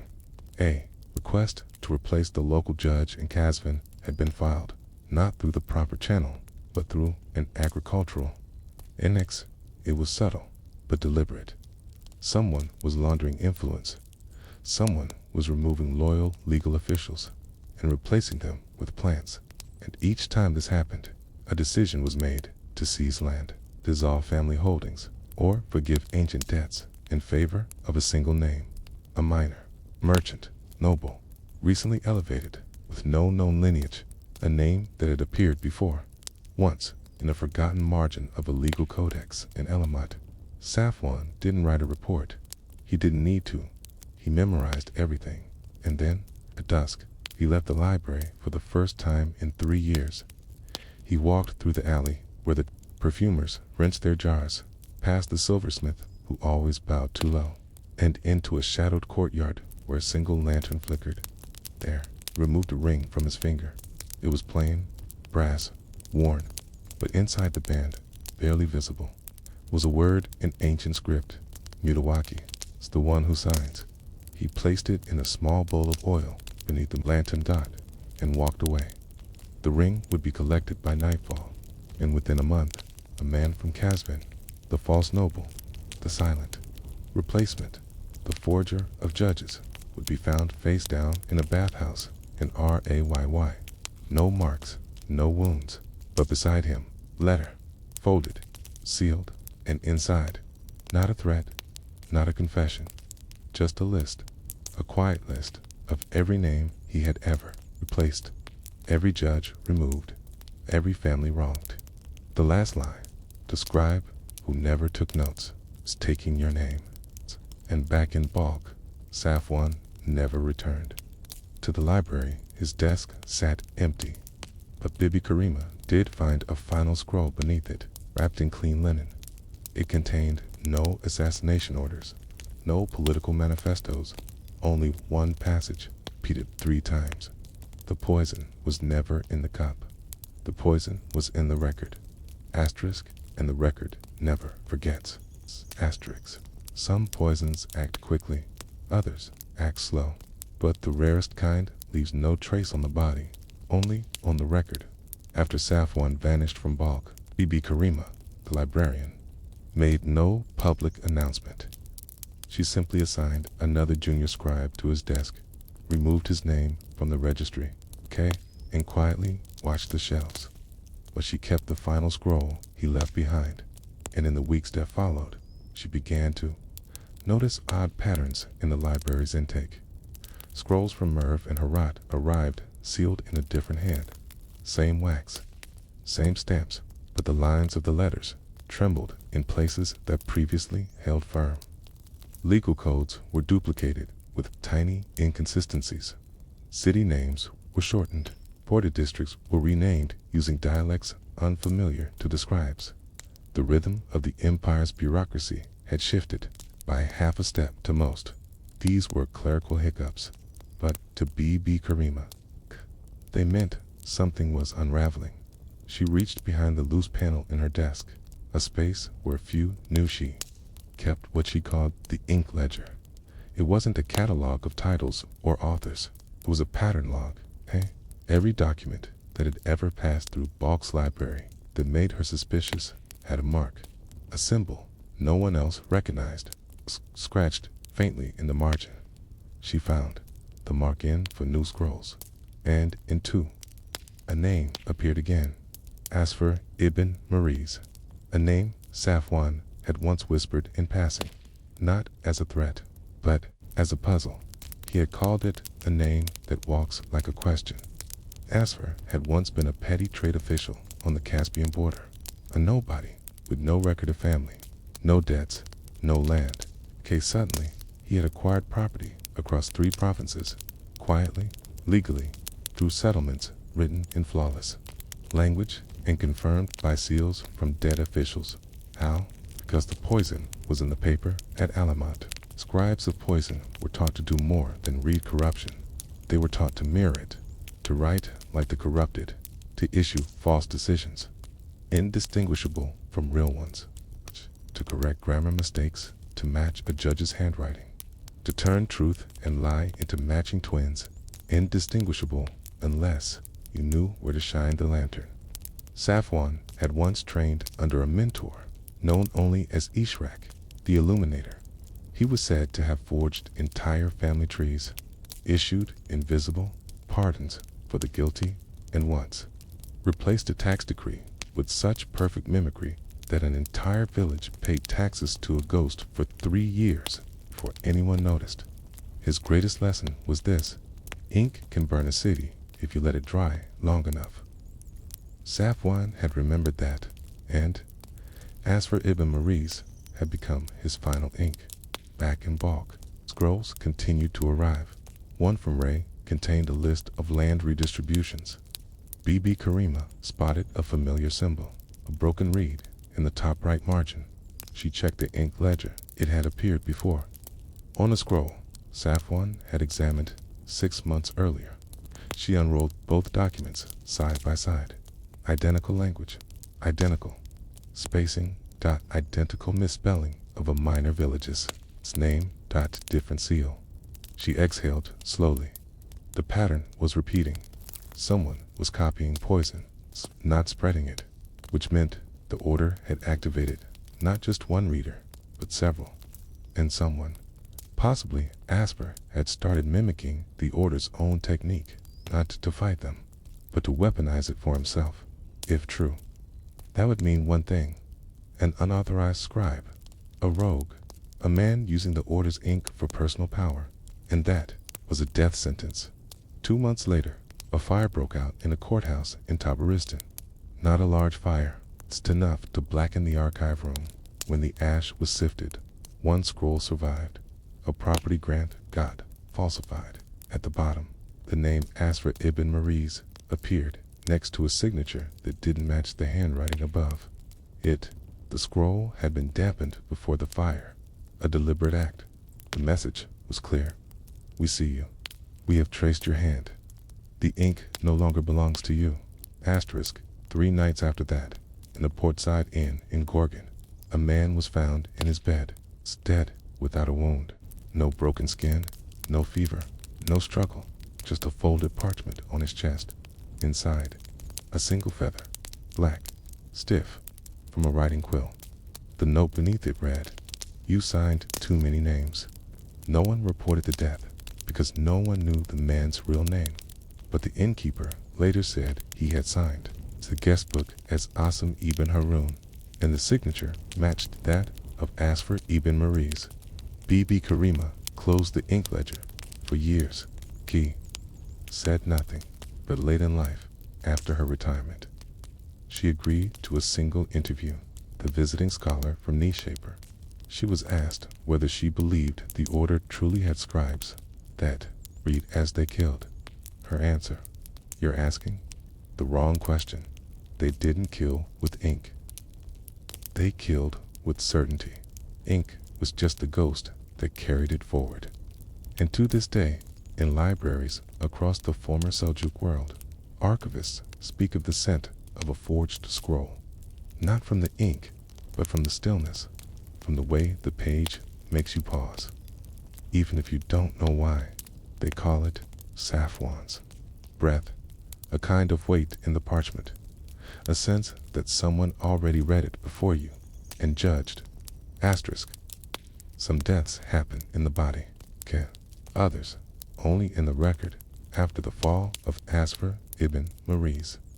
If that was his true name, scrolls bearing his signature quietly stopped appearing.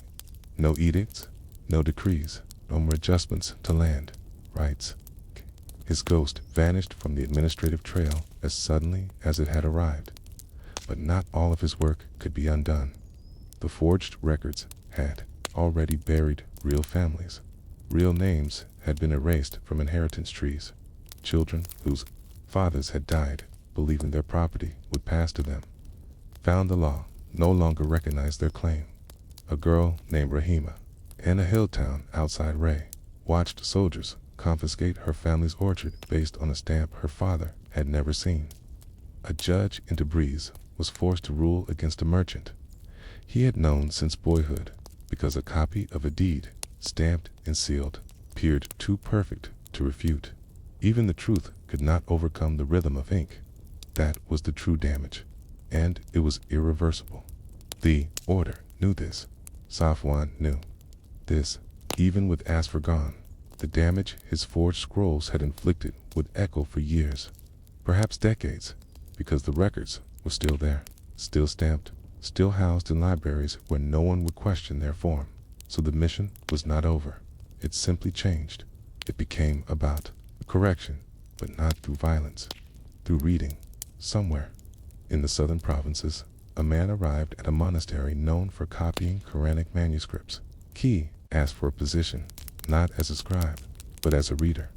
Said his eyes were strong, his memory better, and that he did not need sleep as often as others.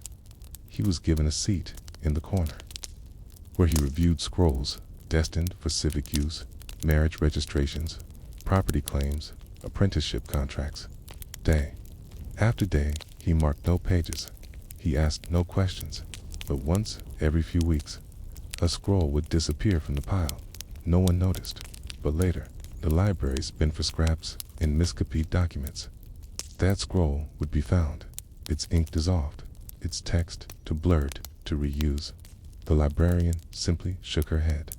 Too much moisture, she muttered. Humidity is rising again. But humidity doesn't erase only one scroll, and always the same kind, forged or flawed, or bearing a pattern from a name now vanished.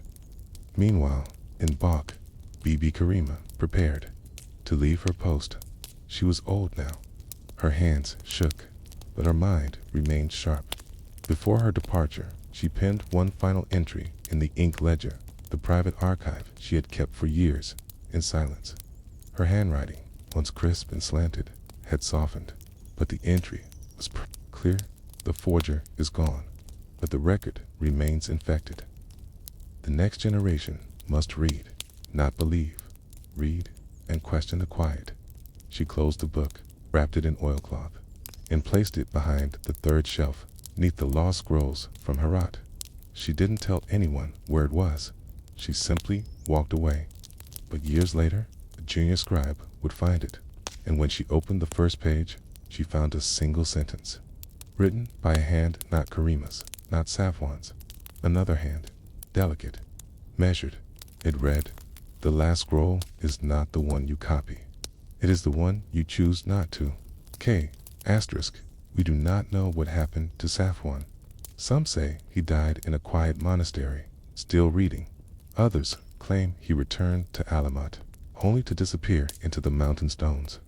But those trained in the old ways say he left behind one final scroll, the only one he ever wrote by hand. Not an assassination order, not a forged decree, but a ledger, a plain scroll with columns, names, dates, and next to each, a single word, erased. No blood, no blade, just a verdict, silently carried out through through misfiled scrolls, lost copies, burned duplicates, corrected records that arrived by courier too late to be useful. Over years, over lives, the poison burned slowly, but it burned completely. Today, in certain libraries of Central Asia, there are pages in the oldest scrolls marked with a curious symbol, a feather crossed by a single line. Archivists call it the cut ink. They don't know who marked it. They don't know why. But whenever it appears, scroll is never lent out, never copied, never read aloud, because those who've seen the pattern say it carries something ancient, something too careful to be random, something that reads like judgment. And that is the lesson that outlived the library of poison. That reading can be fatal, that ink can be final, and that somewhere, someone is still out there, quietly scanning, quietly remembering, and waiting for the next forgery to bleed asterisk in the fortified city of Emil. On the southern coast of the Caspian Sea, mornings began with the smell of warm bread and damp stone. The walls of the city were high, ancient and moss-lined, said to be so old that even the birds avoided nesting in them. Soldiers paced their length day and night, calling out hourly from the towers, their voices echoing over rooftops and rivers, but none of them watched the baker. He worked before dawn, sleeves rolled to the elbow, his hands pale from flour and years of kneading. His name was David, and he baked for the city's western quarter, the district nearest the merchant road, where traders came and went and rarely looked twice at the man who rose with the smoke. He lived alone in a one-room structure that smelled of yeast, ash, and the faintest whiff of rosewater. He had no wife, no children, no apprentices. He paid his taxes in full and never missed Friday prayers. He fed the night guards, always the night guards, with fresh flatbreads sprinkled with sumac and sesame. G delivered himself. At a change of shifts, the guards liked him, called him David of the Dust, because his sleeves were never clean, and he never seemed to mind. But he watched everything, and he remembered every gate rotation, every name, every shift, every complaint muttered with a full mouth. No one asked why a baker took such interest in the timing of patrols, and no one ever noticed that, on nights when the gate's locks were scheduled for repair, David always delivered extra loaves with a smile 10 years earlier.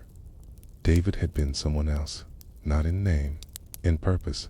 He had once stood in a dimly lit hall in Alamet, his face streaked with ash and flour, as a mentor whispered a lesson into his ear. You must be what they reach for when they're tired. You must be comfort, because no one suspects comfort. David had been chosen for a long mission, what the order called a slow weave, the kind of infiltration that did not require blades or poison, but heat, patience, and scent. He would enter a city not as a shadow, but as part of the morning, and over time become trusted not by commanders or scholars, but by the hungry. Amul was not under threat when he arrived. It was a stable city, rich from trade, governed by a cautious emir and an aging council of jurists, who preferred fine ink and quiet deals to swords and spectacle. But the order saw a different truth beneath the surface. Corruption had festered not in gold, but in grain. The city's millers had been bribed, local reserves hoarded. False shortages had been declared by the council to drive up prices, and families had begun starving. A city that exported flour by the barrel. David saw it in the way the children waited longer outside his stall each morning, in the way soldiers began stealing crumbs off the baking stones, in the way the cat stopped meowing, too tired, too thin. But the final proof came not from the market, but from a man named Farid, a watchman David had known for years. Farid's wife had died the previous winter. Since then, the guard had grown quieter, slower, and often sat outside David's shop just for the smell of bread. Too proud to ask for a piece, one morning, David gave him a small bundle. Farid tried to refuse. David insisted. Farid opened it. Inside was a roll of hard black bread, soldier's bread, nearly inedible. "I didn't make that," David said softly. "That's what's going to the barracks now." Farid blinked, tasted it, winced. "That's not flour." "No," David agreed. "It's chalk." And then he whispered, "Tonight, open the second ledger." That night, Ford entered the supply office while the steward was away. He opened the locked drawer where receipts were stored, and inside, he found the truth. The council was selling real grain to outside buyers and replacing it with spoiled sacks from distant mills, paid for with official stamps. The city guard's rations had been cut in half, and no one had told them. The emir's signature was on every decree. Farid returned to David's shop just before dawn. He placed the ledger on the counter, and he said, "What do we do?" David wiped his hands, smiled, and replied, "We let them sleep." Then he lit the ovens. Over the next month, David baked quietly, but each loaf was marked. Not visibly, no. He changed the way he braided them to twists for the old guard rotation, 3 for the new one. A burnished edge meant the north gate. A split in the side meant a closed alley was now open. His bread spoke in code. Only Farid knew the full language, and together, they watched the city begin to tilt. Guards began asking questions. Markets whispered. Missing ledger turned up in the mosque's donation box. And one morning, the emir awoke to find a piece of bread, simple, round, unmarked, sitting on the steps of his private courtyard. Just bread. But when he broke it open, there was a scroll inside. Not a threat, just a list out of families who had gone hungry, of grain shipments that had vanished, of soldiers fed chalk, of names, his name last dot. The emir never responded. But 2 nights later, city gates were thrown open, not by an invading army, by the people, and from the shadows of Amil's alleys. Figures emerged, not with blades, but with pens and scrolls and flame. Targeted fires burned record halls, not homes. Ledgers went up in smoke, not bodies. And when morning came, the emir was gone. Not killed, not chased, vanished. Like the name that once signed away flour in the dark, David never spoke of what he did. He continued to bake, but the bread changed. Softer now, you and could eat. And one morning, he left a bundle on the bench where Farid used to sit. The old soldier, having passed quietly in a sleep 2 winters after the city changed. Inside the bundle was a note. It said, "Thank you for watching. They trusted me because they trusted you first." And beneath it, a small twist of sumac, for flavor, for memory, for silence. David had been baking for 12 years when the city changed. He stayed through the council's collapse, through the whispered trials, through the arrival of a new steward from Ray, one who wore no robes of luxury, only a ring marked with an unreadable sigil, and he baked still. But something had shifted. In him, the night Farid died, David did not open the ovens. He sat beside the ashes until morning, the shop cold, his hands motionless. When a boy came to ask for bread, David handed him a round of yesterday's batch without speaking. The boy returned the next morning with 3 friends, then 10. Within a week, the bakery's quiet rhythm had returned, but David had changed the flour. He had started adding something else. Nothing dangerous, nothing fatal. Just a faint dusting of ground almond shell soaked in vinegar and smoked over myrrh. No one could taste it, but over time, it made the bread memorable. People began to talk about how different it felt, how it reminded them of their childhood, though none could explain why. How it stayed soft, even as it cooled. How it made the hunger fade faster. But David wasn't experimenting. He was remembering, because in Alamet, its flavor wasn't for pleasure. It was for mark and memory.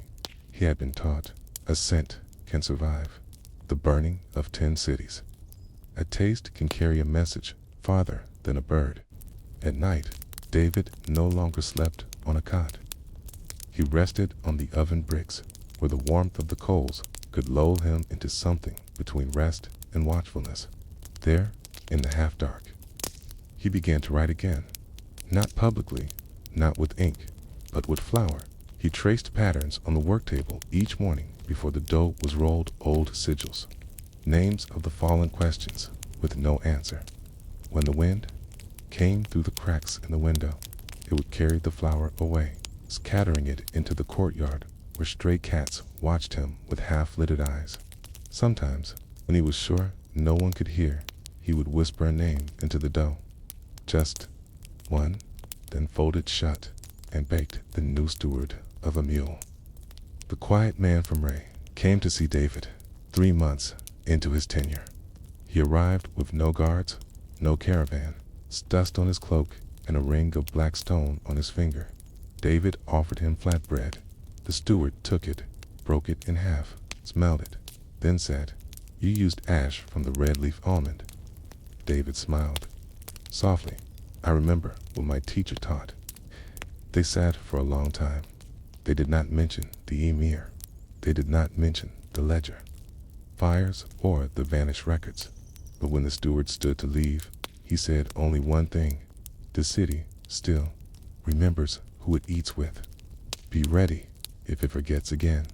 And David nodded, then returned to his kneading, but not all in. Amiel had been glad for the change. There were whispers of men who once fed off the grain trade, now hungry, as former scribes with ink-stained hands who had once certified false shortages, now working as street criers, shouting prices no one trusted. One of the old jurists was found drowned in the canal, his pockets filled with barley. They blamed the people, the guard. Some softly blamed the baker. One evening, as David cleaned his oven, he noticed a mark scratched into the doorframe. 3 lines, slanted. Not a symbol used in a meal, not a letter, but a warning. He'd seen it once before, carved into a bench in Alamat, where failed apprentices once sat in silence. It meant, "You are remembered." David slept with a blade under his flour sack that night. He wasn't afraid of being killed. He was afraid of being erased, because even assassins, when they stayed too long, become part of what they once watched. A week later, the first brick flew through his window. It carried a note. The handwriting was deliberately messy, but the words were clear. "The oven warms everyone, but some of us burn." David read it, then burned the paper in his firebox, but he didn't sweep the glass from the floor. He left it there for 2 days. A warning, memorial, to kind of mirror, because every assassin lives with one question: what happens when the mission succeeds, but you stay too long? That night, David wrote a recipe, not for bread, but for disappearance. He ground black pepper and dates, folded them into a paste with dried fig skin, sealed it in cloth, buried it beneath the 3rd tile from the hearth. Then he scrubbed the counters, washed the walls, polished the brass oven handles until his hands ached at dawn. He opened the door, served one final round of bread, and then he was gone. No one saw him leave, no cart, no witness, just an empty bakery, a warm oven, and a final loaf left uncut on the center table.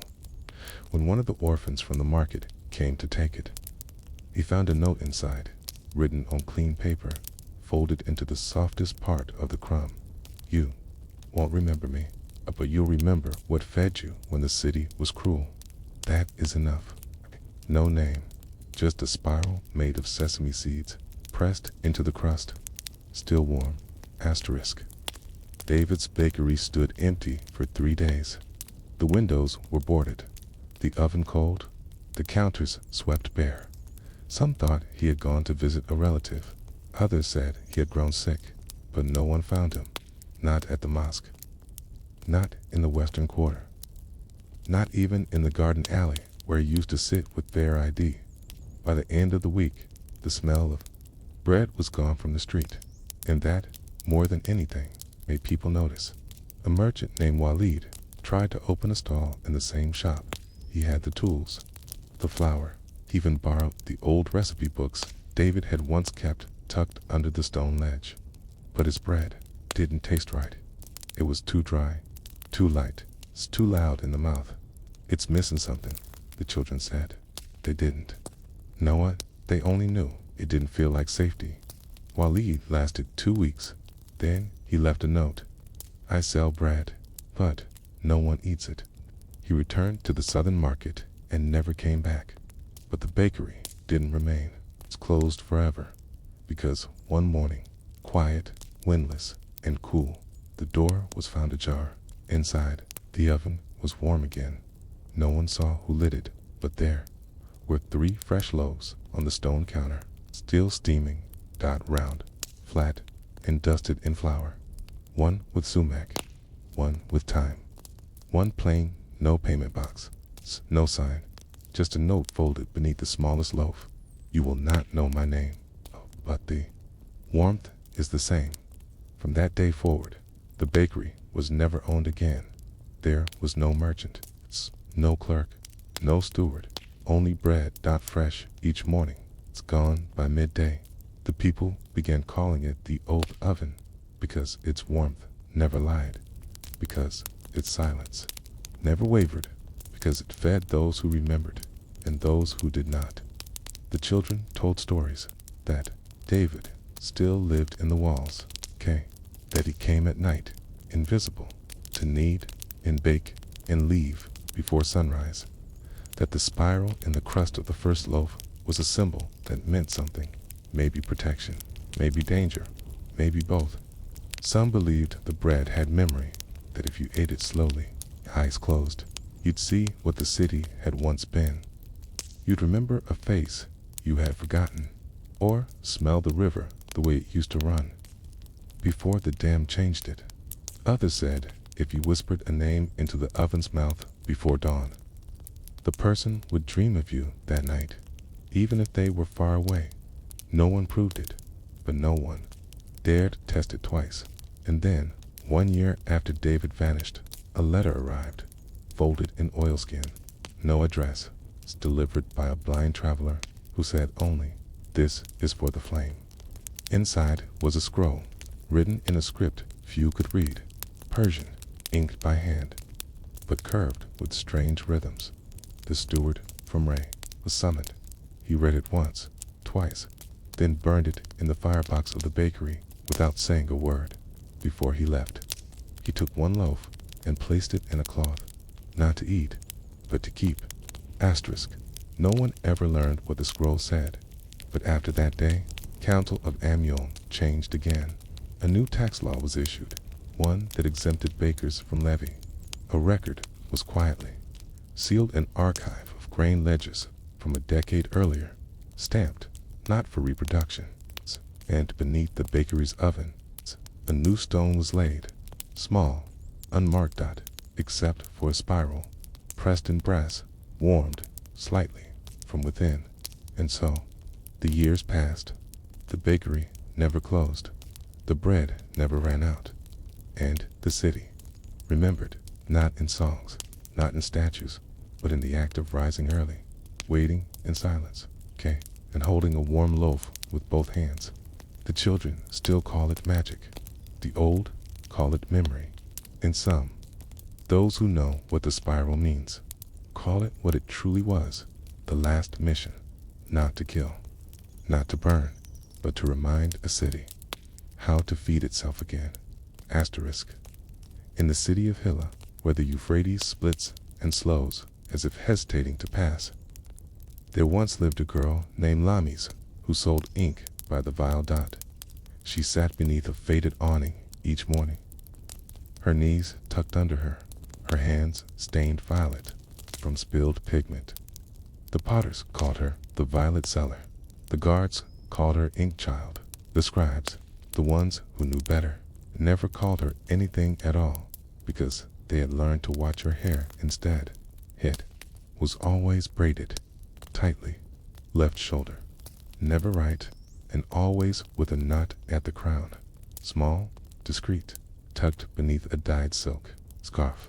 No one touched it, not even her, because the knot was not its decoration. It was a message, not written in words, but in tension, in the order's oldest traditions. Not all messages were delivered on paper. Some traveled in silence.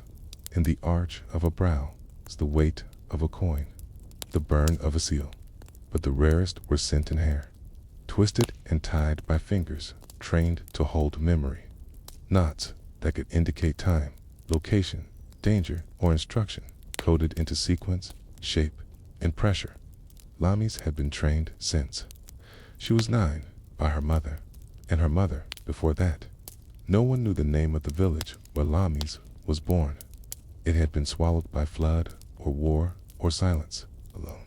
Wearing a scarf, too fine for her shoes, and carrying a satchel of glass vials, each corked with wax. She said nothing for the first week. Then, she opened her little shop, a flat board with 3 inkwells, and a sign marked simply, "True Black, no vinegar." Scribes laughed at first, then they came, because her ink held. It didn't run, didn't fade, clung to parchment like a promise, and over time, her reputation spread. Not for her words, but for her listening. People said you could speak anything to Lami's confession, request, secret, and she'd simply nod, twist a strand of hair tighter, and say, "It's noted." They thought she meant mentally. They didn't know the message had already begun weaving itself into her braid. The order used many types of carriers, pigeons, paper, runners, scholars, but for messages that needed to cross markets, checkpoints, and border posts without being found. They turned to the unsearched, the overlooked, the girl at the ink stall, the boy sweeping behind the spice cart, the blind tea seller who never spilled a drop. Lami's was one of the most trusted because she never memorized a thing. She didn't have to. The braid was the memory, twisted under moonlight, set by fingers that knew where to tighten, where to loosen, where to hold just enough slack for a second layer of meaning. A double knot at the base meant the message should be repeated in a week. A coil at the nape, time sensitive, a pulled strand tucked behind the ear. The recipient must leave before dawn. It was choreography performed by hair. One autumn, a scholar from Baghdad arrived in Hilla. He was nervous, stammered, claimed to be researching dialect, shifts in regional poetry, but Lami's knew better. She saw the way his fingers twitched at the edge of his robe, how he scanned rooftops before approaching, how he asked for ink, then let it sit unopened in his palm. She served him without a word, and as he reached for his coin, she shifted her scarf. Just slightly, enough to let the knot beneath breathe. His eyes widened. He bowed too low, then left. Message had been passed. 3 days later, the vizier's guard seized a merchant suspected of selling forged court records. He was beaten, interrogated, released. That night, he disappeared, and in the morning, the city woke to find a line etched into the gate of the north wall. "Your errors have been corrected. You may begin again," signed with a single twist of cord nailed into the wood, braided, dyed violet, cut from a girl's scarf. Lami's said nothing, but the guards never approached her. Again, the scribes bowed lower, and the pigeons from Alamet began arriving more frequently, not with scrolls, but with strands of thread, dyed, numbered, instructions for her next. Not. She never saw who received the messages. Sometimes she'd find a loaf of bread left beside her stall. Once, a folded square of gold cloth. Once, a new set of brass inkwells, with her initials etched wrong, on purpose, a sign that she was being thanked, not watched, but she kept braiding, because the ink kept flowing, and the messages kept needing to be tied, until one day she awoke with her scarf untied, her braid unespal lead, and a single word burned into the wood of her stall. Clear. It meant the mission was over. Not failed, just complete. No more nods, no more messages, only ink.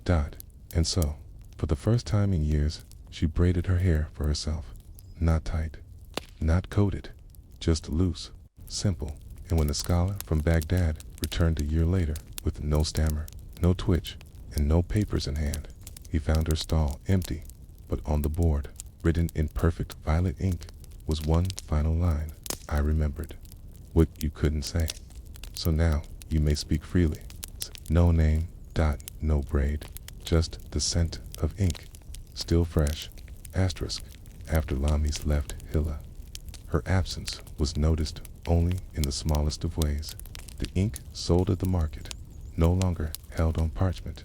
The scribes at the mosque began recopying verses twice, sometimes 3 times, because the letters would run or fade.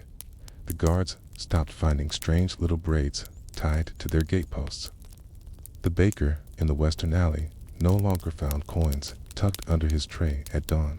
And most of all, no one could seem to remember what Lami's had looked like. Not clearly. They remembered her braid, her scarf, her stillness, but not her face. She had gentle eyes, said one merchant. No, they were sharp, replied another. She walked with a limp, said a third. No, she never made a sound. It was as if the girl had been a knight herself, holding the city together in a way that no one had realized until the tension was gone. And when it was gone, things loosened. The scholar from Baghdad, whose real name had never been known in Hilla, turned quietly a year after she vanished. He had changed, no longer nervous, no longer scanning rooftops.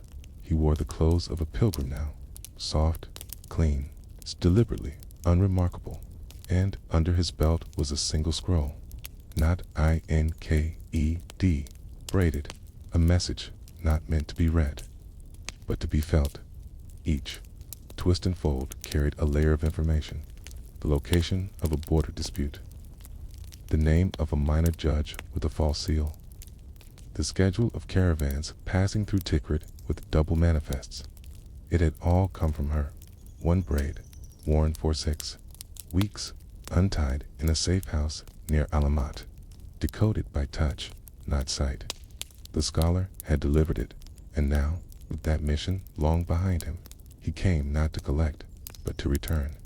He went to her stall, still empty, and left a new scarf, dyed deep violet, hand-woven on its edge. Embroidered with gold thread was a phrase in Arabic you remembered for us all. No one took the scarf, not for months. It became something of a shrine. Young girls would sit by the stall, braiding their own hair in silence, watching the sun drift between the shutters. A few scribes claimed the scarf never gathered dust, even when the wind howled down the alley. One child said it hummed at dusk, just softly enough to be mistaken for breath.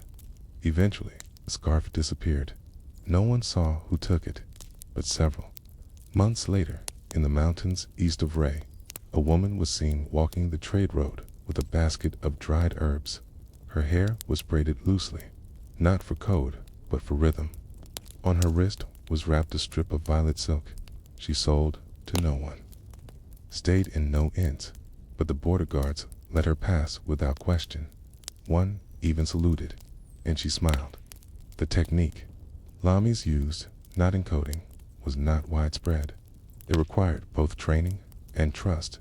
A mistake in tension could change weight into strike, or save into compromised.